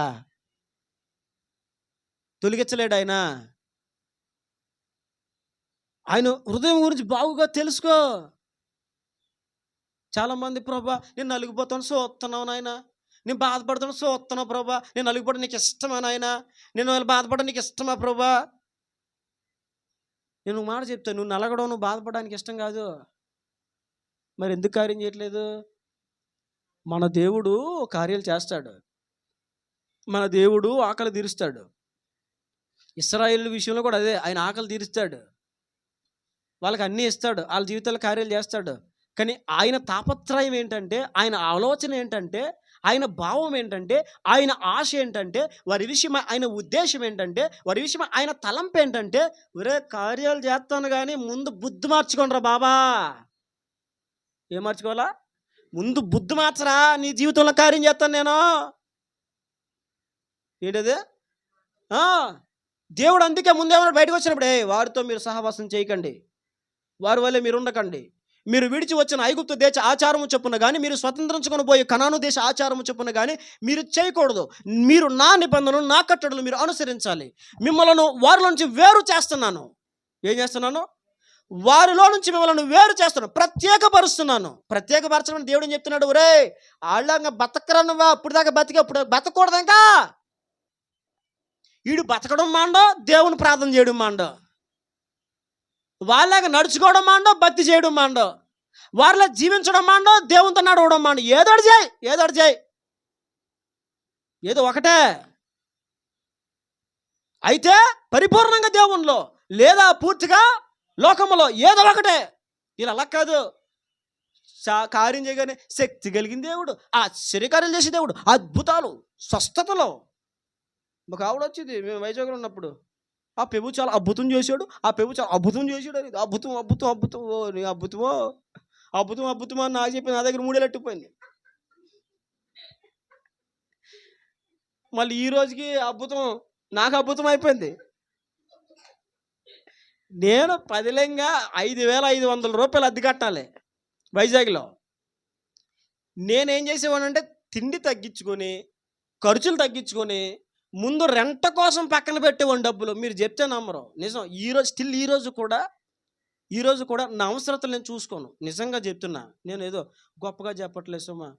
ఈరోజు కూడా నా అవసరతలు నేను చూసుకోను, నా తిండి నేను చూసుకోను. నేను నా సంఘ బిడ్డలకు లేదా ఎవరైనా తోటి ఆత్మీయులకు ఏదైనా బాగోకపోతే నేను వారి గురించి ఆలోచిస్తాను, వాళ్ళ మీద దృష్టి పెడతాను. నేను నా ఖర్చులు తగ్గించుకొని ఇప్పుడు కూడా అలాగే చేస్తాను. ముందు రెంట కోసం పక్కన పెడతాను, డబ్బులు రెంట కోసం ఉంచుతాను.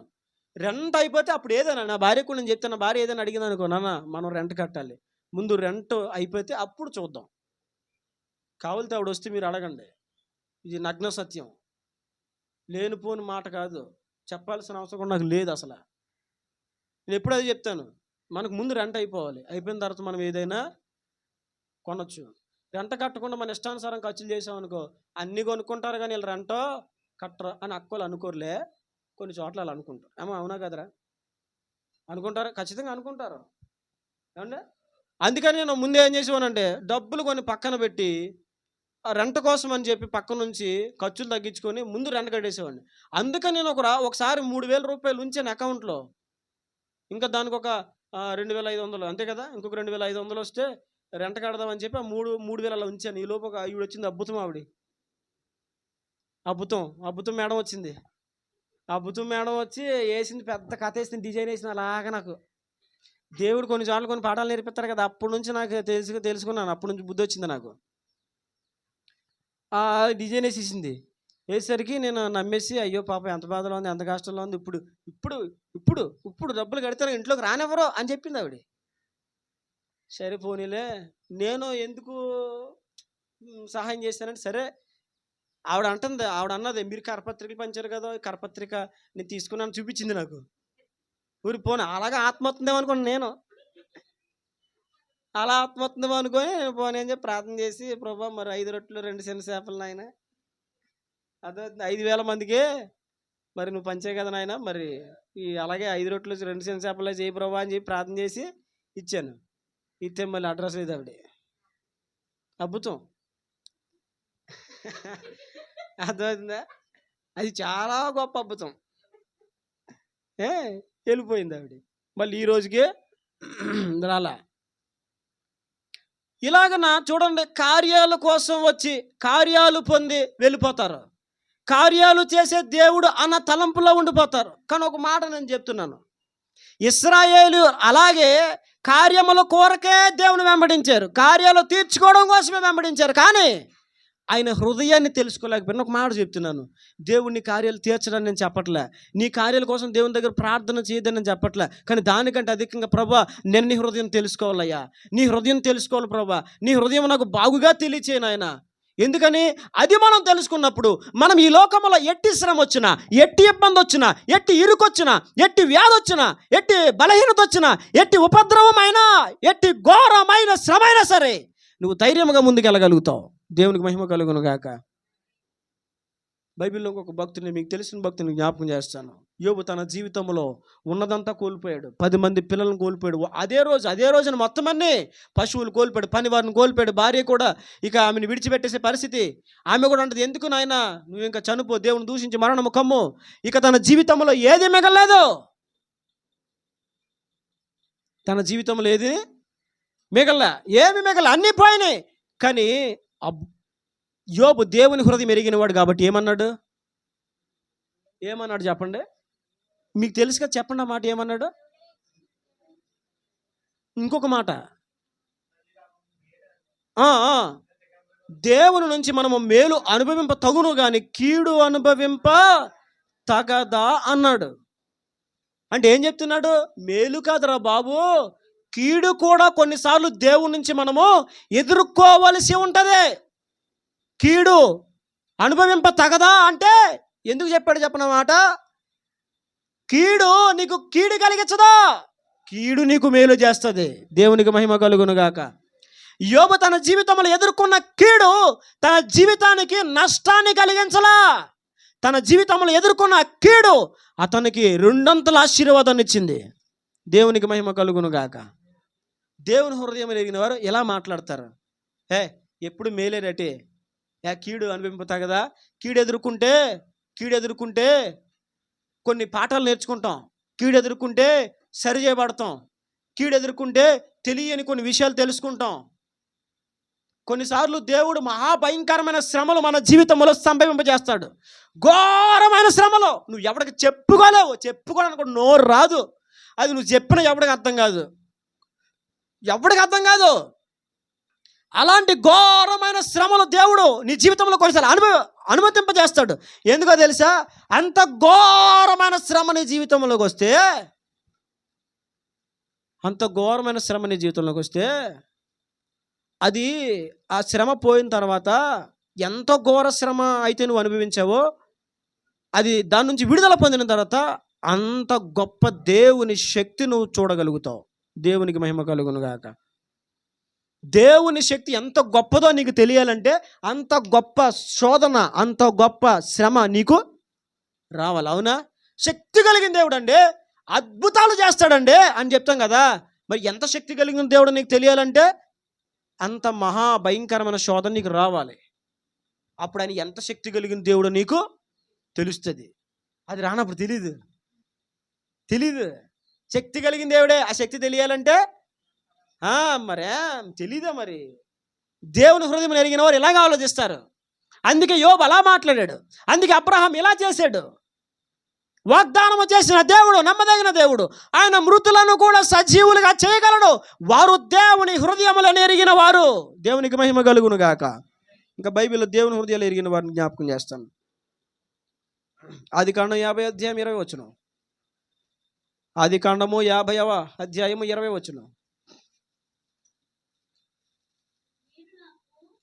యోసేపు మాట్లాడుతున్న మాట చూడండి.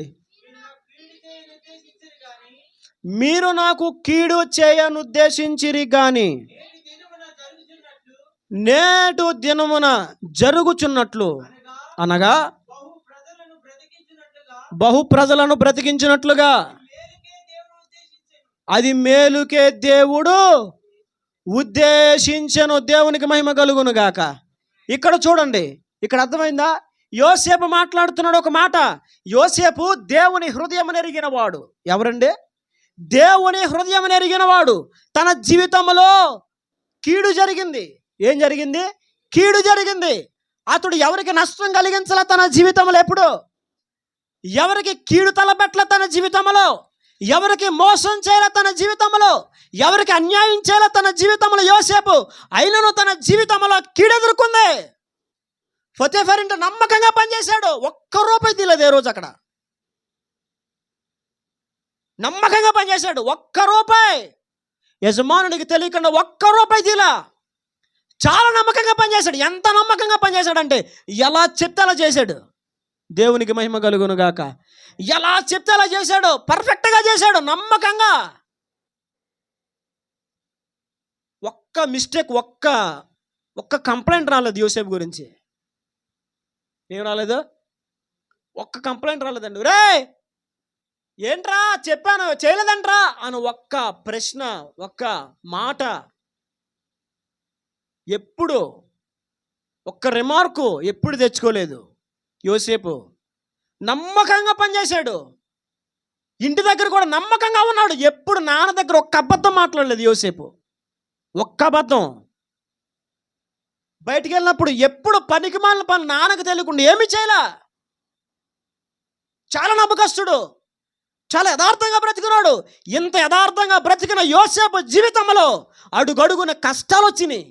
ఏమొచ్చినాయి? యోసేపు కష్టాలు వచ్చినాయని కంగారు పడ్డాడా? కంగారు పడలా. మరి ఏం చేశాడు? అంటాడు చివరిలో అన్నలతో, అన్నయ్యలారా మీరు నాకు కీడు చేయాలని ఉద్దేశించారు, కానీ నేటి దినమున జరుగుచున్నట్లు అనగా బహుప్రజలను బ్రతికించినట్లుగా అది మేలుకే దేవుడు ఉద్దేశించాను. దేవునికి మహిమ కలుగును గాక. ఈ పరిస్థితి దేవుడు మేలుకే ఉద్దేశించాడు. ఎలా ఉద్దేశించాడు? ఈ పరిస్థితి దేవుడు మేలుకే ఉద్దేశించాడు. నువ్వు ఇలా క్లియర్గా చూడగలుగుతున్నావా? ఇంత స్పష్టంగా దేవుని హృదయం నువ్వు ఎరగగలిగావా? యోసేపు అంటాడు, మీరు నాకు కీడు చేయాలనుకున్నారు, కానీ ఇదిగో నేటి దినమున ఇలా జరుగుతున్నట్లుగా దేవుడు ఆ కీడును మేలు కోసమే ఉద్దేశించాడు. ముందుగానే యోసేపు దేవుని హృదయం ఎరిగినవాడు కాబట్టి అన్నలు తోసేశారా, దేవునికి స్తోత్రం అనుకున్నాడు. దేవుని హృదయం ఎరిగినవాడు కాబట్టి పోతీఫరు భార్య లేని నింద మోపిందా, దేవునికి స్తోత్రం అనుకున్నాడు. దేవుని హృదయం ఎరిగినవాడు కాబట్టి చెరసాల్లో వేశారా, దేవునికి స్తోత్రం అనుకున్నాడు. మీరు గమనించండి, యోసేపు తన జీవితంలో ఎన్ని కోల్పోయినా, ఎంత కీడెదురైనా, ఎంతగా అణగద్రొక్కబడుతున్నా నమ్మకత్వాన్ని, యథార్థతను కోల్పోలేదు. ఎక్కడ అసలు కృంగిపోకుండా, ఇంచు కూడా కృంగిపోకుండా బ్రతికాడు. దేవునికి మహిమ కలుగును గాక. ఎందుకో తెలుసా? యోసేపుకు తెలుసు. యోసేపు ఒక మాట తెలుసు. ఏమనంటే ఈ కీడులన్నీ మేలుకే. త్రొక్కండ్రా, మోపండ్రా, నిందలో చేయండ్రా, కీడు తొయ్యండ్రా, గుంటలకు వేసుకోండ్రా, ఇవన్నీ మేలుకే జరుగుతున్నాయి. నా దేవునికి ఒక ఉద్దేశం ఉంది, నా దేవునికి ఒక ఆలోచన ఉంది. ఏమంటే అన్నదమ్ములందరూ కలిసి కొట్టేసి గుంటలో వేసి మళ్ళీ తీసి మిద్యానీలకు వెళ్ళే వారికి ఇస్మాయిల్కి అమ్మకపోతే, ఏమంటే తన్ని అమ్మకపోతే యోసేపు అక్కడ బంగారంలాగా అధికారిగా ఉంటాడు. అక్కడ ఉండాలంటే ఏం చేయాలా? తన్నేలు పట్టుకుని నిన్ను ఏం చేయాలా? పట్టుకుని తన్నేయాలంతే, చిత్తకొట్టేయాలి నిన్ను. అప్పుడు నీకేం జరుగుతుందే చెప్పు. అరే ఏమంటావు? ఏం చేయాలా చెప్పు. పట్టుకొని చిత్తకొట్టేయాలా. అప్పుడు ఏం జరుగుతుందా? మేలు. మా నాన్నగారు ఎప్పుడు పగబట్టిన తాస్పంలాగా చూసేవారు మా అంక. నిజం, మా నాన్నగారు పగబట్టిన తాస్పంలాగా. మా నాన్నగారు ఇంట్లో కుర్చీ మీద కూర్చున్నారా, మీరు చెప్తే నమ్మరండి. మా నాన్నగారు ఇంట్లో ఉంటే సింహం ఉన్నట్టే. నిజం. మేము పిల్లిలాగా ఆ మూల ఈ మూల అలా తిరిగేవాళ్ళు, ఈ మూల ఆ మూల తిరిగేవాళ్ళు. ఎందుకని హోంవర్క్ రాసేవాని పుస్తకం తెమ్మన్నారు అనుకో, బతుకు బయట పడిపోద్ది. ఇక పుస్తకం తెచ్చామా, ఎక్కలేని దెబ్బలు మనకు తగులుతాయి. మా నాన్నగారు అంటారా, బాబు ఎందుకు వచ్చింది అంటారా, బాబు మాట్లాడకంటారా బాబు, కాము కూర్చునేవాళ్ళు. అమ్మో, ఇక మా నాన్నగారు బయటికి వెళ్ళారా, జూలు విదిల్చేవాళ్ళం అంతే. అర్థవుతుందా? అప్పుడు మా మమ్మీని ఒక ఆట ఆడించేవాళ్ళు. నాన్నగారు ఉన్నంతసేపు అసలు కోం, డాడీ నేను చాలా మంచివాడిని తెలుసా అన్నట్టుండేవాళ్ళు. మా నాన్నగారు పగబట్టిన తాసుపమ్మలాగా ఎప్పుడు తేడా వచ్చిందా ఏ గడని చూసేవారు అంత మమ్మల్ని చిత్తకు కొట్టేసేవారు. పట్టుకొని చిత్తకు కొట్టడమే మామూలు కాదా. అర్థమవుతుందండి? అలా కొట్టారు కాబట్టి ఈనాడు మేలు జరిగింది. దేవునికి మహిమ కలుగును గాక. మేలు జరిగింది. లేకపోతే మామూలుని కాదు, నేను మామూలుని కాదు. పెప్పర్ దరదల్లాడించినండి. పెప్పర్ హైవే రోడ్లో మా మా బ్రిడ్జ్ కాడ నుంచి మా ఇంటి దాకా హైవే రోడ్లో ఎవడో నాకు తెలియదు, కానీ నేను అందరికి తెలుసు. ఆడెవడో నాకు తెలీదు, కానీ అందరికి నేను మాత్రం తెలుసు. నన్ను చూసి నవ్వేవారు, రేట నవ్వుతున్నాడు అనుకునేవాడిని. నా గురించి తెలుసు కాబట్టి నవ్వేవాడు. అదవుతుందా? అలా ఉండేది జీవితం. కానీ ఎందుకు సరిచేయబడుతూ వచ్చానంటే, ఓ ప్రక్కన దేవుడు వాక్యం ద్వారా బాదుతూ ఉంటే, ఓ పక్కన కన్న తండ్రి వాయిస్తూ ఉండేవాడు. తన్నుతూ ఉంటే దెబ్బకి లైన్కి వచ్చేసింది బండి. అదవుతుందండి. యోసేపును తన్నారు కాబట్టి, అమ్మారు కాబట్టి, అవమానాలు భరించాడు కాబట్టి, చెరసాల్లోకి వెళ్ళాడు కాబట్టి, కీడు తన జీవితంలో ఎదుర్కొన్నాడు కాబట్టి తన జీవితంలో మేలు జరిగింది. దేవునికి మహిమ కలుగును గాక. యోసేపు కీడును బట్టి ఇప్పుడు కృంగిపోలేదు ఎప్పుడు. నువ్వు మాట చెప్తున్నా, నీ జీవితంలో కీడుని బట్టి కృంగిపోకు. దేవుని హృదయం తెలుసుకో, దేవుని హృదయం బాగా తెలుసుకో. నువ్వు అనుకుంటావు కార్యం జరిగిపోవాలి, కార్యం జరిగిపోవాలి, అద్భుతం జరిగిపోవాలి, అద్భుతం. నీకు అద్భుతం చేస్తాడా? అద్భుతం నీ కార్యాలు చేస్తాడా? ఆయన చేయకుండా ఉన్నాడా? అయితే ఒకటి, దానికంటే ముందు ఆయన నీలో మార్పును కోరుతున్నాడు. నువ్వు పాపమును విడిచిపెట్టాలని కోరుతున్నాడు.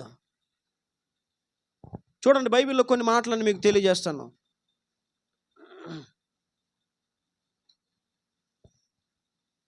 యెహెజ్కేలు గ్రంథం 18వ అధ్యాయము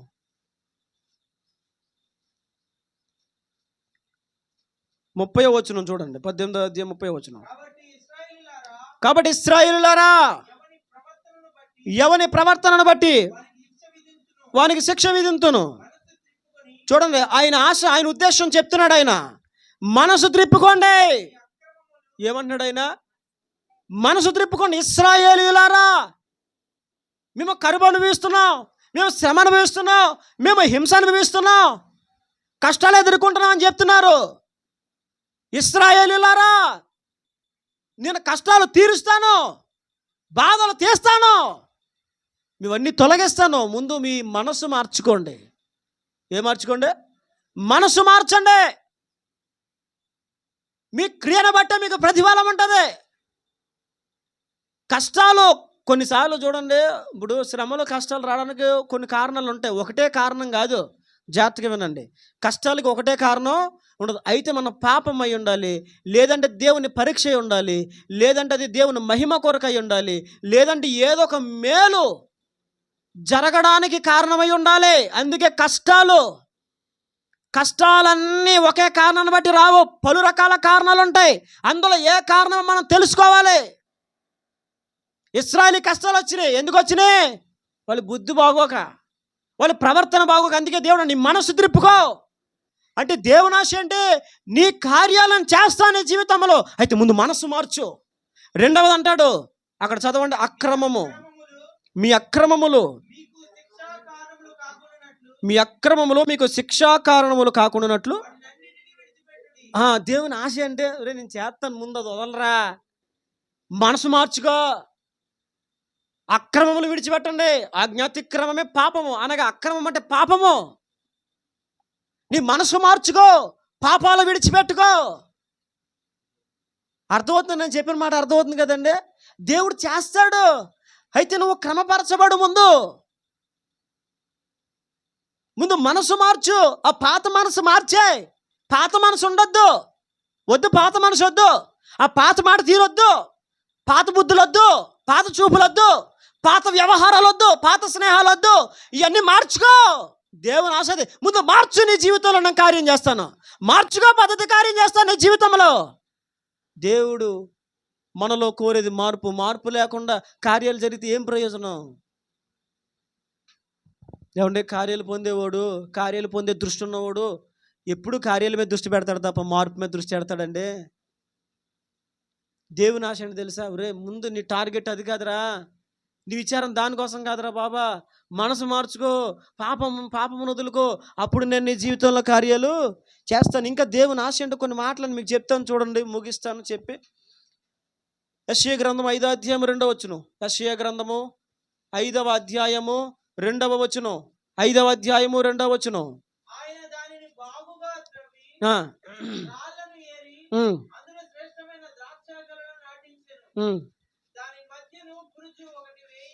ఉమ్, ఉమ్. ఈ మాట చూడండి. ప్రభు ఆశ ఏంటో తెలుసా? పద్ధతి మార్చుకోవాలా, పాపములు విడిచిపెట్టుకోవాలా.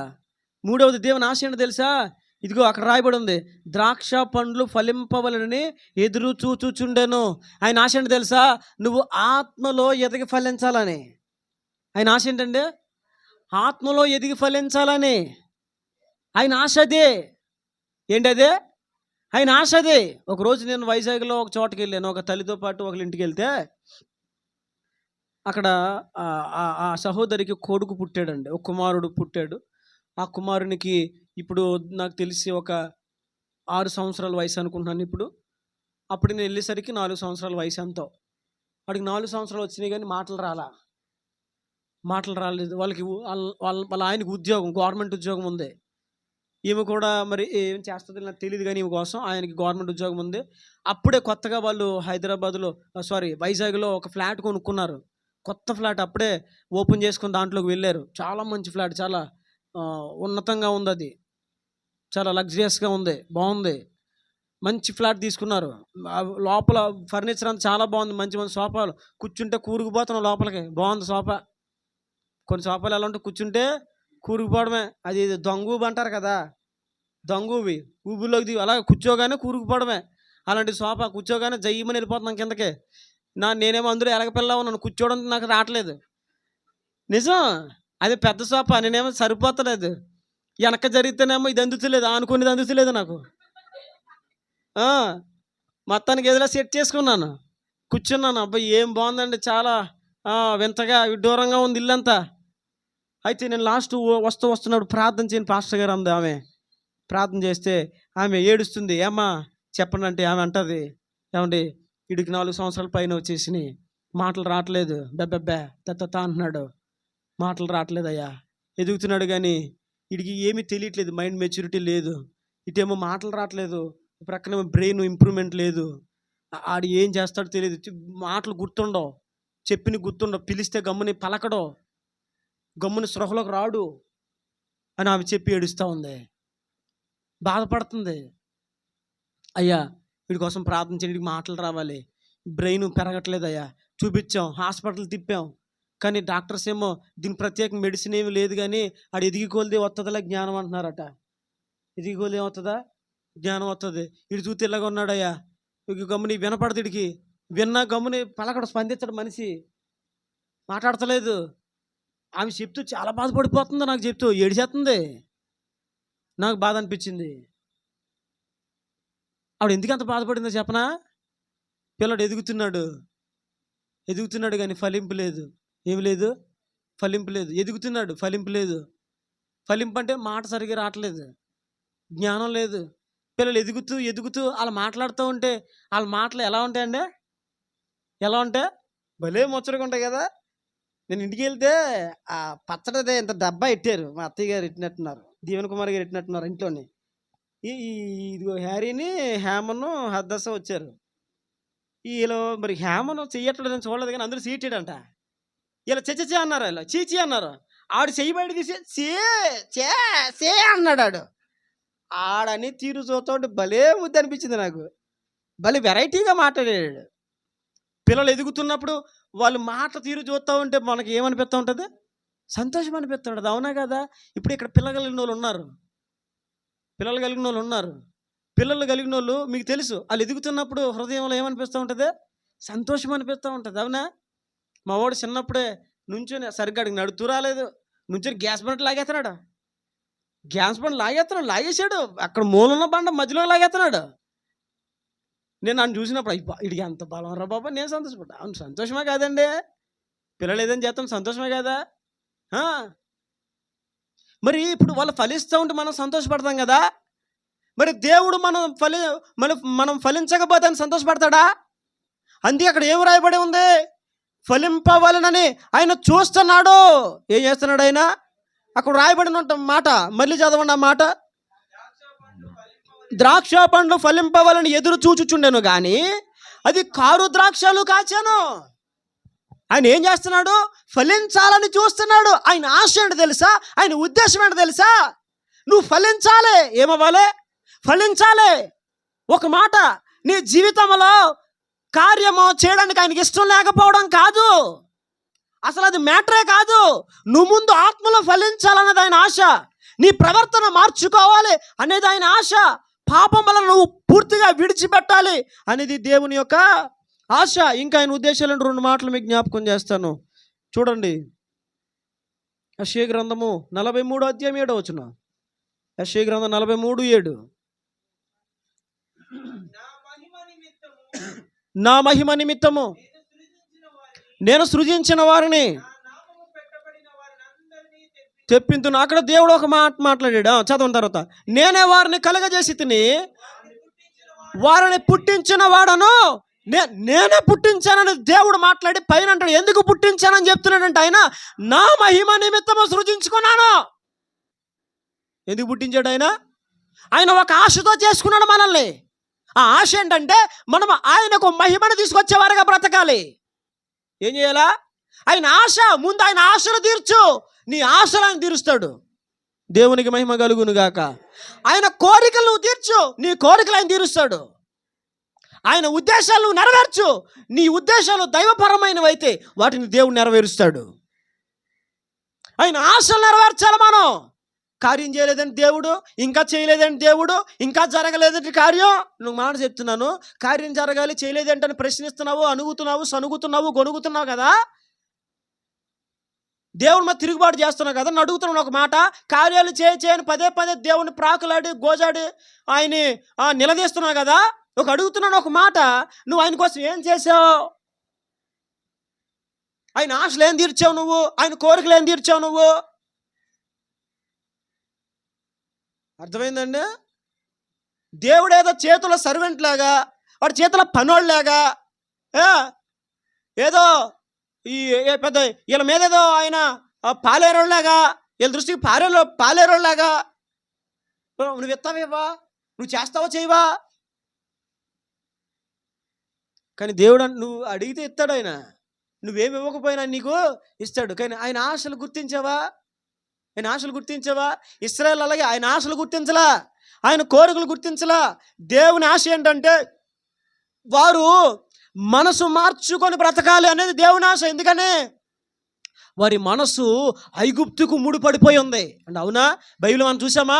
ఇశ్రాయేలీల మనసు ఐగుప్తుకు ముడిపడిపోయి ఉంది, ఐగుప్తుతో కనెక్ట్ అయిపోయి ఉంది, దానికి కనెక్షన్ అయిపోయి ఉంది. వాళ్ళ మనసు అంతా ముందుకే సాగుతున్నారు కానీ అక్కడే బాగుంది అంటున్నారు, ముందుకెళ్తున్నారు కానీ అక్కడే అన్నీ దొరికి నేను మాట్లాడుతున్నారు, మాట్లాడితే వెనక్కి తిరిగి చూస్తున్నారు వాళ్ళు. కానీ దేవుని యొక్క ఆశ అని తెలుసా? రే, నువ్వు లోకం నుంచి వచ్చే కానీ లోక మనసు బాగోలేదురా బాబు. నీకు ఏం బాగోలేదో? లోక మనసు పూర్తిగా చచ్చిపోవాలి. లోక సంబంధమైన మనసు పూర్తిగా చచ్చిపోవాలి. దేవుని ఆశ అది. నేను చేస్తాను, దేవుడు మాట్లాడుతున్నాడు. జాగ్రత్తగా నేను ముగిస్తాను. ఇంకా నేను దేవుడు కార్యాలు చేస్తాడు, ఖచ్చితంగా చేస్తాడు. అయితే అన్ని మార్చుకున్నావా? విధానాల పద్ధతులన్నీ నీలో ఒక మార్పు రావాలి, కంప్లీట్గా మార్పు రావాలి.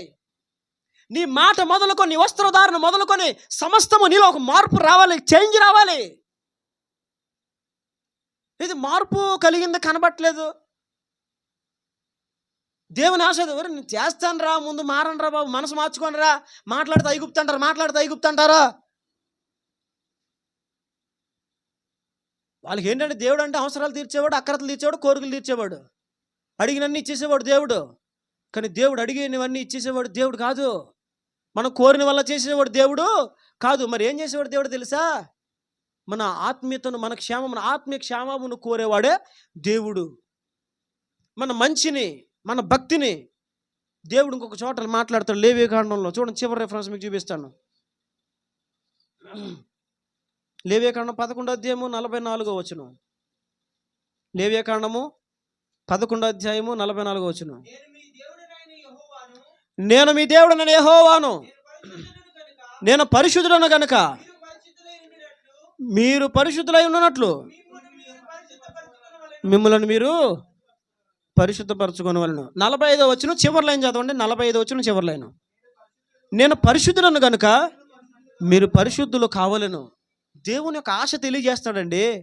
ఆయన ఆశ తెలియ, ఒరే నేను పరిశుద్ధుణ్ణి, మీరు కూడా పరిశుద్ధంగా, ఇది ఆయన ఆశ. నేను ఒక మాట చెప్తున్నాను, నువ్వు ఆయన ఆశలో తీర్చు, నువ్వు ఆయన ఆశలో తీర్చు, అప్పుడు నీ కోరికలన్నీ కూడా ఆయన తీరుస్తాడు, నీ అక్రతలన్నీ తీరుస్తాడు, నీ శోధనలన్నీ తీరుస్తాడు. ఒక మాట, ఒకవేళ నువ్వు ఆయన ఆశకు తగినట్లుగా జీవిస్తున్న కష్టాలు, శోధనలు, ఇరుకులు, ఇబ్బందులు నీకు ఎదురవుతూ ఉంటాయి. ఒక మాట చెప్తున్నాను, అది నీ మేలు కోసమే. ఎలాగా? నీ మేలు కోసమే. తండ్రి ఆశలు తీర్చడం మానలేదు భక్తులు, కష్టాలు ఎదురైనా. అబ్రహాము తండ్రి ఆశ తీర్చాడు, యోబు తండ్రి ఆశను తీర్చాడు, దావీదు తండ్రి ఆశను తీర్చాడు. అందుకే నా చిత్తానుసారుడైన మనుషుడని దేవుడు మాట్లాడాడు. అర్థమవుతుందండి? యోసేపు తండ్రి ఆశను తీర్చాడు. నాన్న నువ్వు ఎక్కడ నమ్మకంగా బ్రతకాలి, ఎక్కడున్న పరిశుద్ధంగా బ్రతకాలి, ఎక్కడున్న నా నామమునకు మహిమగా వచ్చేటట్టుగా బ్రతకాలి, ఎక్కడున్న నా కోసం జీవించాలి, ఎక్కడున్న పవిత్రంగా బ్రతకాలి, ఆయన ఆశలకు తగినట్టుగా బ్రతికాడు. ఆయన ఆశలు తీర్చేవాళ్ళుగా మనం ఉండాలండి. ఈ రోజున మనం అలా ఎందుకు ఉండలేకపోతున్నామో చెప్పనా? ఆయన హృదయం బాగా తెలుసుకోలేదు. ఏదో ఒక శ్రమ, ఏదో ఒక కష్టం మిమ్మల్ని కృంగదీసేస్తుంది. దేవుని హృదయం బాగుగా తెలుసుకోకుండా ఆ కష్టాలు, ఆ ఇబ్బందులు మీకు అడ్డుగా ఉంటున్నాయి. అయితే ప్రార్థన చేయండి, ప్రభువా నిన్ను బాగుగా ఎరుగునట్లుగా అడ్డుగా నిలబడిన ప్రతి ఆటంకాలు, అడ్డులు నేను త్రొక్కుకొని ముందుకు వెళ్ళగలిగిన శక్తి నీవు ప్రభువా అని అడగండి. దేవుడు అట్టి సహాయము చేస్తాడు. ఆయన అంటాడు, ఎద్దు తన కామాందు నెరుగును. ఎద్దుకేం తెలుసండ? తన కామాందు తెలుసు, తన యజమానుడు తెలుసు, అతని కదలికలు తెలుసు. మరి రోజున దేవుని ఎరిగి ఉన్న మనము ఇన్ని సంవత్సరాలు అయిపోయింది దేవుని తెలుసుకొని, ఆయన పరిపూర్ణంగా తెలుసుకున్నాం. ఆయన మనసు తెలుసా నీకు? నువ్వు నిజంగా ఆయన మనసు తెలుసుకున్న వ్యక్తివైతే అసలు ఆయన మీద నిందలు వేయవు, సనగవు, గొనగవు, వ్యతిరేకంగా మాట్లాడవు.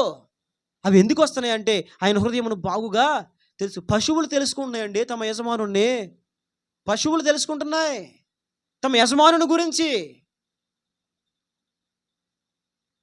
చిన్నప్పుడు కాదు కానీ కొంచెం వయసు వచ్చినప్పుడే మేము ఒక కుక్కను పెంచాం. దాని పేరు చిన్ని. బోలు కుక్కలు పెంచేవాళ్ళండి, దాని రకరకాల పేర్లు ఇట్టేవాళ్ళు. దాని పేరు చిన్ని. అది పోలీస్ కుక్కలా ఉండేదండి. రాట్ వీలర్ ఏదంటారు కదా, నల్లగా ఉంటుంది కుక్క, నున్నగా ఉండి కండలు తిరిగిపోయి ఉంటుంది. దానికి ఎక్కువ బొచ్చు ఉంటుంది కానీ నల్లగా ఉండి చిన్న ఏనుగులా ఉంటుంది. అది పెంచాం. అది దానికి ఎంత గుర్తింపు అంటే, ఒకరోజు మేము కంగారుగా మీటింగ్కి వెళ్ళిపోతున్నాం కారులోనే. నేను, మా అన్నయ్య, తాతయ్య, మా అన్నయ్య వాళ్ళు ఇంకెవరెవరు ఉన్నారు గుర్తులేదు కానీ అందరం కారులో వెళ్ళిపోతూ ఉంటే అది కరెక్ట్గా మా రోడ్డు, మా ఊరు సెంటర్లో ఉంది. ఊరి బాబు ఇక్కడికి వచ్చేసిందిరా చిన్నిదే అని చెప్పి నేను అన్నాను అన్నయ్యతో, నువ్వు హార్న్ కొట్టగా అన్నాను. ఏం కొట్టదన్నాను? నువ్వు హార్న్, ఎందుకని హార్న్ కొడితే పట్టేస్తుంది అంటున్నది. మా హార్న్ దాన్ని తెలిసి కీక్ మండిది. మా హార్న్ దాన్ని తెలిసి నన్ను అన్న హార్న్ కొట్ట, నువ్వు హార్న్ కొట్టి గిర్రమని తిరిగేస్తుంది అని అన్న. అంటే గ్లాసులు వేసేసాం, గ్లాసులు వేసేసి హార్న్ కొట్టుకొని మా అన్నయ్య ఫోన్ ఎత్తున్నాడు. అది అటు నుంచి ఎలా వస్తుంది, ఇటు నుంచి ఎలా వెళ్తున్నాం, మీకు ఎదురొస్తుంది. అది మీరు చెప్తే నమ్మరు, మీకు ఒట్టిదేమో నాకు నిజం. మేము వెళ్ళిపోతున్నాం, హార్న్ కొట్టలేదు మా అన్నయ్య, వెళ్ళిపోతున్నాం, మనం రయ్యమని వెళ్ళిపోతున్నాం మేము. అది ఎలా వస్తుంది, మేము ఎలా వెళ్తున్నాం, మా కారు గాలి తగిలిందండి, తిరగగానే రయ్యమని తిరిగింది అలాగా. నిజం, హార్న్ కొట్టలేదు, మా కారు నాకు చూడలేదు, వాసనకి గిర్రమని తిరిగింది, తిరిగి కారు వెనకాల పరిగించుకుంది. అరే బాబోయ్ అంటే దానికి ఏం తెలిసిపోయింది? వాసన. ఏం తెలిసిపోయిందండి? వాసన. కారు ఇంజిన్ వాసన కూడా తెలిసిపోతుంది దానికి. ఏ కారు ఏ ఇంజిన్ వాసన, ఏ ఇంజిను ఎలా వాసన వస్తుందో, ఏ కారు ఇంజిన్లో నుంచి ఎలాంటి వాసన, ఎలాంటి రకపు వాసన వస్తుందో దానికి అర్థమైపోతుంది. ఆ పొగ వాసన, ఇంజిన్ వాసన దానికి అర్థమైపోయింది. గిర్రమని తిరిగింది వెనక్కే. నేను షాక్ అయిపోయాను. బాబోయ్, కుక్కలకి ఎంత ఐడెంటిఫైయా, ఎంత బాగా పనిచేస్తుందా దాని ముక్కు అని అప్పుడు అర్థమైంది నాకు. అన్ని కుక్కలు అలా ఉండాలని, కొన్ని జాతి కుక్కలు ఉంటాయి, వాసన పసిగట్టేస్తాయి. అది జాతి కుక్క ఏమో అందువల్ల వెనక్కి ఎలా తిరిగింది అంటే ఎన్న పరిగించుకుంది వెనకాల. పశువులకు తెలుస్తుందండి తన యజమానుల కోసం, పశువులకు తెలుస్తుంది. నీకు తెలుసా? ఒక అబ్రహాముకి తెలుసు, అందుకే శోధనలో ఇబ్బందుల్లో బాధపడలేదు, కృంగిపోలేదు. ఒక యోసేపుకి తెలుసు, అందుకనే శోధనలో ఇబ్బందుల్లో కృంగిపోలేదు, బాధపడలేదు. ఎద్దుకున్న స్వభావం ఏంటి తెలుసా? తన యజమానుని గుర్తిస్తుంది. ఏం చేస్తుంది? తన యజమానుని గుర్తిస్తుంది. నువ్వు నీ యజమానుని గుర్తిస్తున్నావా? నీ యజమానుని గురించి సంపూర్ణంగా తెలుసుకున్నావా? ఈ రోజున ఎద్దులో నుంచి మనం నేర్చుకోవాల్సిన పాఠం ఏంటంటే, మన యజమానుడైన యేసు ప్రభు గురించి మనం బాగా తెలుసుకోవాలి. నీకు ఆయన హృదయం తెలియాలి. ఏం తెలియాలా? ఆయన హృదయం తెలుసుకోవాలి. ఆయన హృదయాన్ని నువ్వు. దేవుని హృదయాన్ని తెలుసుకున్న వాళ్ళు కంగారు పడరు. దేవుని హృదయాన్ని తెలుసుకున్న వాళ్ళు దేనికి కృంగిపోరో. దేవుని హృదయం సంపూర్ణంగా తెలుసుకో. నీకు అరకొర తెలుసు, నేను తెలియదు కంప్లీట్గా, నీకేం తెలియదు అని చెప్పట్లా. నీకు తెలుసు. ఇంకా ఆయన యొక్క ప్రణాళికలు, ఆయన ఉద్దేశాలు, ఆయన తలంపులు, నీ విషయంలో ఆయన ప్లాన్, ఇదంతా నువ్వు తెలుసుకోవాలి. యోసేపుకు తెలుసు దేవుని యొక్క ప్లాన్ ఏంటో తన విషయంలో. అందుకే కంగారు పడలే. నన్నేంటి ఇక్కడ వేసారు, నేనేంటి ఇలా అవమానం పడాల్సి వచ్చింది, నన్నేంటి అమ్మేస్తున్నారు, నన్నేంటి ఇలా చేశారు, నన్నేంటి ఒక వస్తువుగా అమ్మేశారు. కృంగిపోలేదు యోసేపు తన జీవితంలో. ఎప్పుడు ఎక్కడున్నా జోష్ తగ్గిపోలా, ఎక్కడున్నా ఉత్సాహం తగ్గలా, ఎక్కడున్నా భక్తి తగ్గలా, ఎక్కడున్నా ఆసక్తి తగ్గలా, ఎక్కడున్నా నమ్మకం కోల్పోలా, ఎక్కడున్నా నిరాశపడలా. వాటన్నిటిని అనగదొరుక్కుంటూ ముందుకు వెళ్ళాడు. కారణం ఏంటి తెలుసా? యోసేపుకి దేవుని హృదయం తెలుసండి. తెలుసు దేవుని హృదయం. నేను ఒక మాట చెప్తున్నాను, దేవుని హృదయం తెలుసుకో. దేవుని హృదయం తెలుసుకున్న వాళ్ళు శ్రమ రాగానే ఇవన్నీ కంగారు పడరు. సరే ఇలా వచ్చిందంటే ఏమో, దీని ద్వారా నేను ఏం నేర్చుకోవాల్సి ఉందో అర్థమవుతుందా? దీని ద్వారా ఏం నేర్చుకోవాల్సి ఉందో. నా జీవితంలో కొన్ని అనుకున్నాను, నేను జరగలేదని చెప్పి నేను నిరాశ పడలేదండి. నేను కొన్ని అనుకున్నా, నాకు మ్యారేజ్ అవ్వగానే పిల్లలు పుట్టాలనుకున్నా, నిజంగా చెప్తున్నాను. కానీ నాకు పుట్టలా. ఎందుకని? మనం అనుకున్నాను జరగో, ఏమవో జరగో.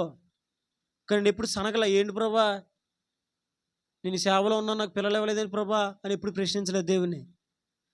నేను ఒకటే చేశాను, ఇంత ఆలస్యమైందంటే నేను సరి చేసుకోవాల్సింది ఇంకేమైనా ఉందేమో, ఒకవేళ నేను ఎవరి కాలంలో చేసిన పొరపాటేమో చెక్ చేసుకునేవాడిని, సరిదిద్దుకునేవాడిని. మీకు మాట చెప్తున్నాను, నిజంగా నాకు పిల్లలు ఆలస్యం కూడా చాలా మంచిది. ఎందుకో తెలుసా? నేను నా భార్య ప్రార్థన చేసుకునే సమయం బోల్డ్ అంత దొరికింది. పెళ్ళి అయిపోయిన పిల్లలు పుట్టుంటే ప్రార్థన చేసుకునే టైం దొరికేది కాదండి, దొరికేది కాదు టైము. నా పిల్లల విషయంలో అనుకున్నాను త్వరగా పుట్టాలని, కానీ పుట్టలేదు. నేను అందుకే చెప్తున్నాను, మనం అనుకున్నామని జరగో. సేవకి వెళ్ళగానే ఎరగదీసేయాలి సేవ అనుకున్నాను, ఏమీ లేదు. పెళ్లి చుట్టారు కానీ ఇద్దరం ముఖం చూసుకున్నాం కదా, అదే ముఖం 5 సంవత్సరాలు చూసుకుని ఇద్దరమనే.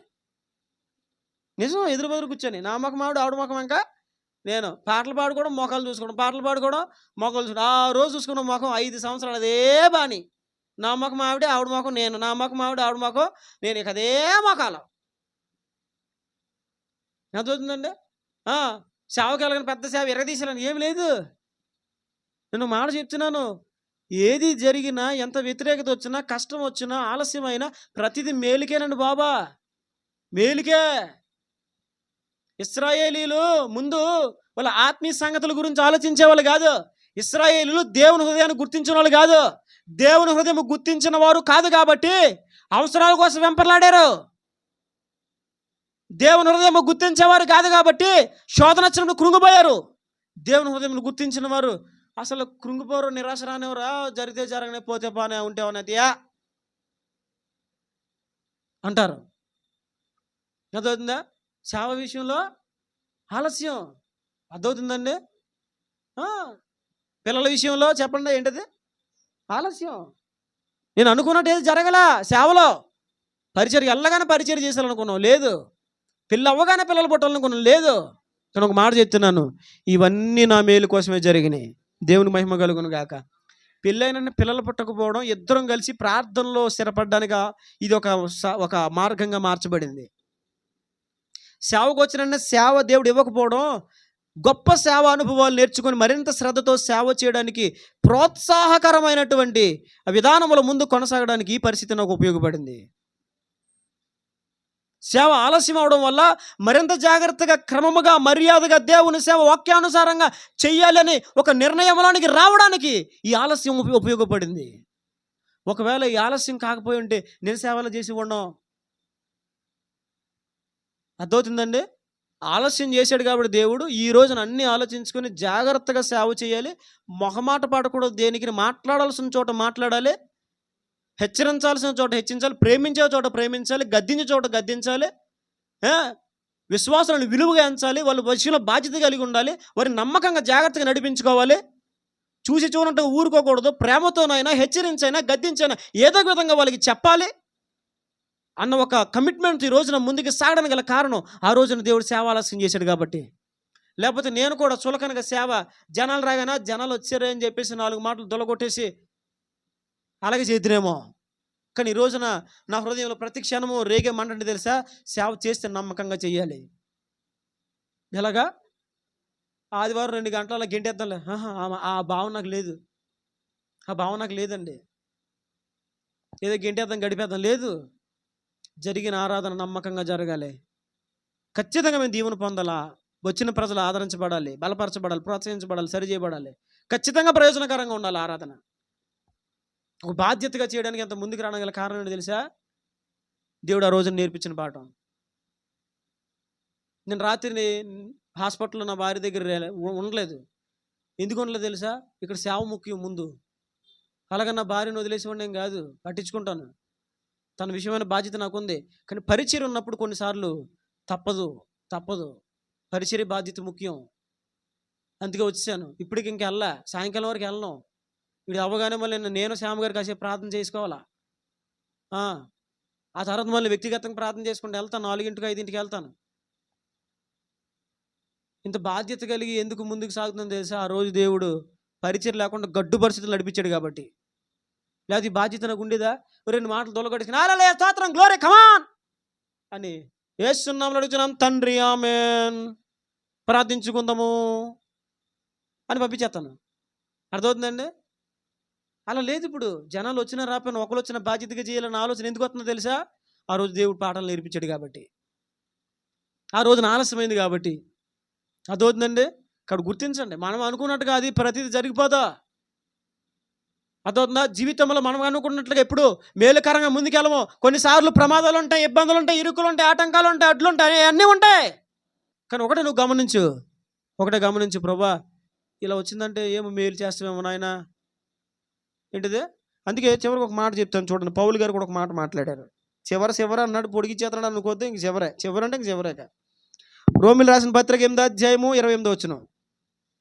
రోమిలు 8వ అధ్యాయము 28వ వచనం చూడండి. మాట చూడండి. దేవుని ప్రేమించు వారికి అనగా ఆయన సంకల్పము చొప్పున పిలువబడిన వారికి మేలు కలుగుటకై.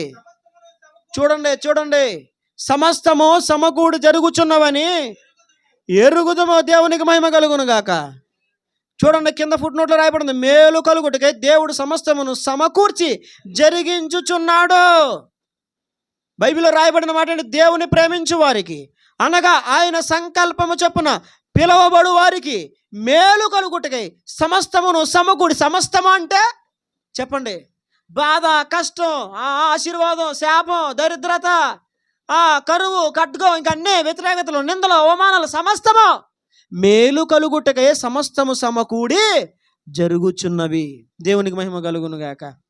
అన్ని మేలుకే జరుగుతాయండి, అన్ని మేలుకే జరుగుతాయి. నువ్వెందుకు ఈ రోజున కంగారు పడుతున్నావు అంటే, ఎద్దులాగా దేవుని హృదయాన్ని తెలుసుకోక.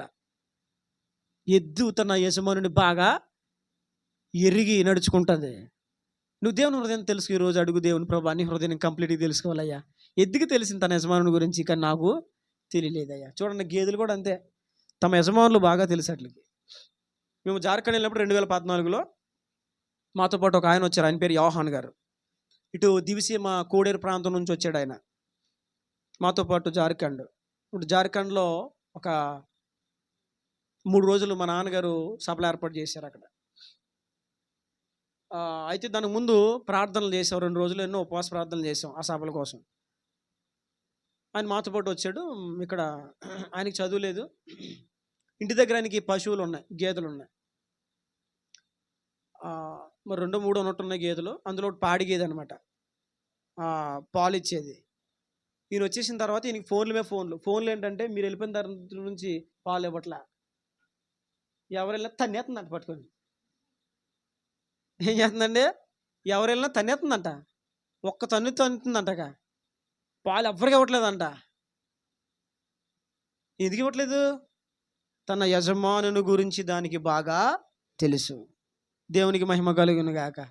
తన యజమానుని గురించి దానికి బాగా తెలుసు. నేను అడుగుతున్నాను, నీ యజమానుని గురించి నీకు బాగా తెలుసా? నీ దేవుడు ఎంత మంచి దేవుడు నీకు తెలుసా? ఎంత మేలు చేయు దేవుడు నీకు తెలుసా? శ్రమలో నడుస్తున్నా అవి మేలు కోసమే చేసే దేవుడు నీకు తెలుసా? ఇరుకులు, ఆటంకాలు ఎదురవుతున్నా అవన్నీ నీ మేలు కోసమే నీకు తెలుసా? అవన్నీ రావడం నీ ద్వారా దేవునికి మహిమ నీకు తెలుసా? అవన్నీ వస్తే నువ్వు సరిచేయబడతావు నీకు తెలుసా? వాటి ద్వారా నేను సరిచేద్దామని దేవుడు ఆశపడుతున్నాడు అన్న విషయం నీకు తెలుసా? నువ్వు ప్రార్థన చేసిన కార్యము జరగట్లేదంటే దేవుడు దానికంటే ముందు నీ ఆత్మీయ ఎదుగుదలను కోరుతున్నాడు నీకు తెలుసా? ఆయన హృదయం తెలుసుకోవాలి మనం కంప్లీట్గా. ఆయన హృదయం మనం తెలుసుకున్నప్పుడు ఆయన హృదయానికి అనుగుణంగా మనం నడవగలుగుతాము. అప్పుడు ఏ విషయంలో కూడా మనము కృంగిపోము. ఆయన అంటాడు, పౌలు గారు అంటాడు, ఆయన ప్రేమించే వారికి ఆయన సంకల్పం చొప్పున పిలువబడి వారికి మేలు కలుగుటకి సమస్తము సమకూడి జరుగుచున్నవి. అర్థమవుతుందా? అందుకే ఎన్నో దెబ్బలు తిన్నాడు ఆయన, ఎన్నో ఇబ్బందులు పడ్డాడు పౌలు గారు. కానీ ఏనాడు ఏంటి ప్రభు నేను నమ్ముకున్నందుకు ఎంత మహాభయంకరమైన శ్రమలు అని అన్నాడు ఆయన. అందులో ఎందుకని మేలుకే. ఏంటది?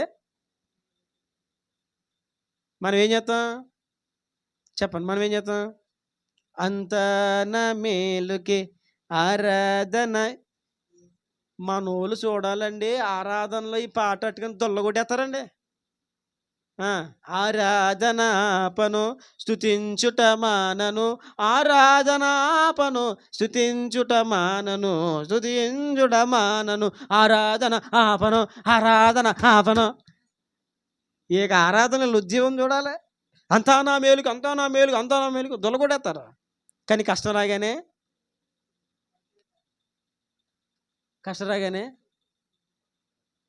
అంతే, దేవా ఏంటి ఏంటి ఇలా ఉంటే ఎలా ప్రార్థన చేసుకోగలవు? ఇందాకేం పాడావు నువ్వు? ఆరాధన ఆపను, స్తుతించడం అన్నావు. అమ్మో, చూసావా? అందుకే దేవుని హృదయం మనం తెలుసుకున్నాము అంటే అప్పుడు ఖచ్చితంగా మనము ప్రతి పరిస్థితుల్లో కూడా ధైర్యంగా ముందుకి నడవగలుగుతాం. ఎతికితనేసమని తెలుసు. మరి ఈ రోజున దేవుని హృదయానికి బాగా తెలుసా? అడుగు, ఈరోజు ప్రార్థన చేయి. ఈ రోజు నుంచి ఈ వారం అంతా నీ ప్రార్థన అంశం ఏంటి తెలుసా? నీ ప్రార్థన అంశం ఏంటి చెప్పనా? ప్రభా నీ హృదయం నాకు బాగుగా తెలియచేయి, నీ హృదయం నాకు బాగా తెలియచేయి. ప్రభు నిన్ను బాగా తెలుసుకోవాలి నాయన. ఏం చేయాలి చెప్పాలి? చెప్పండి. నీ హృదయం బాగా తెలుసుకోవాలి. నీ హృదయం నాకు బాగా తెలియాలి ప్రభా, కంప్లీట్గా తెలియాలి నీ హృదయం. నేను మాట చెప్తున్నాను, నువ్వు దేవుని హృదయం బాగా తెలుసుకో. నువ్వు దేవుని హృదయం బాగా తెలుసుకున్నావు అనుకో, నీ జీవితంలో అన్ని కోల్పోయిన ఎక్కడా లేని సంతోషం కలుగుతూ ఉంటుంది నీ హృదయంలో. నిరాశలకు లొంగిపోవు, కృంగుబాటుకి కృంగిపోవు, కృంగుదల వచ్చినప్పుడు కృంగిపోవు. అర్థమవుతుందా? వ్యతిరేకతలో కష్టాల్లో ఏమాత్రం వెనుదిరగవో. కాబట్టి ప్రార్థన చేయండి, ప్రభా ఎద్దువలే నేను కూడా నీ హృదయం బాగా తెలుసుకోవాలి, అటు కృప ఇవ్వు ప్రభా అని ప్రార్థన చేయండి. దేవుడి మాటలు మన వెనుకలు దీవించి ఫలింప చేయను గాక. ఆమె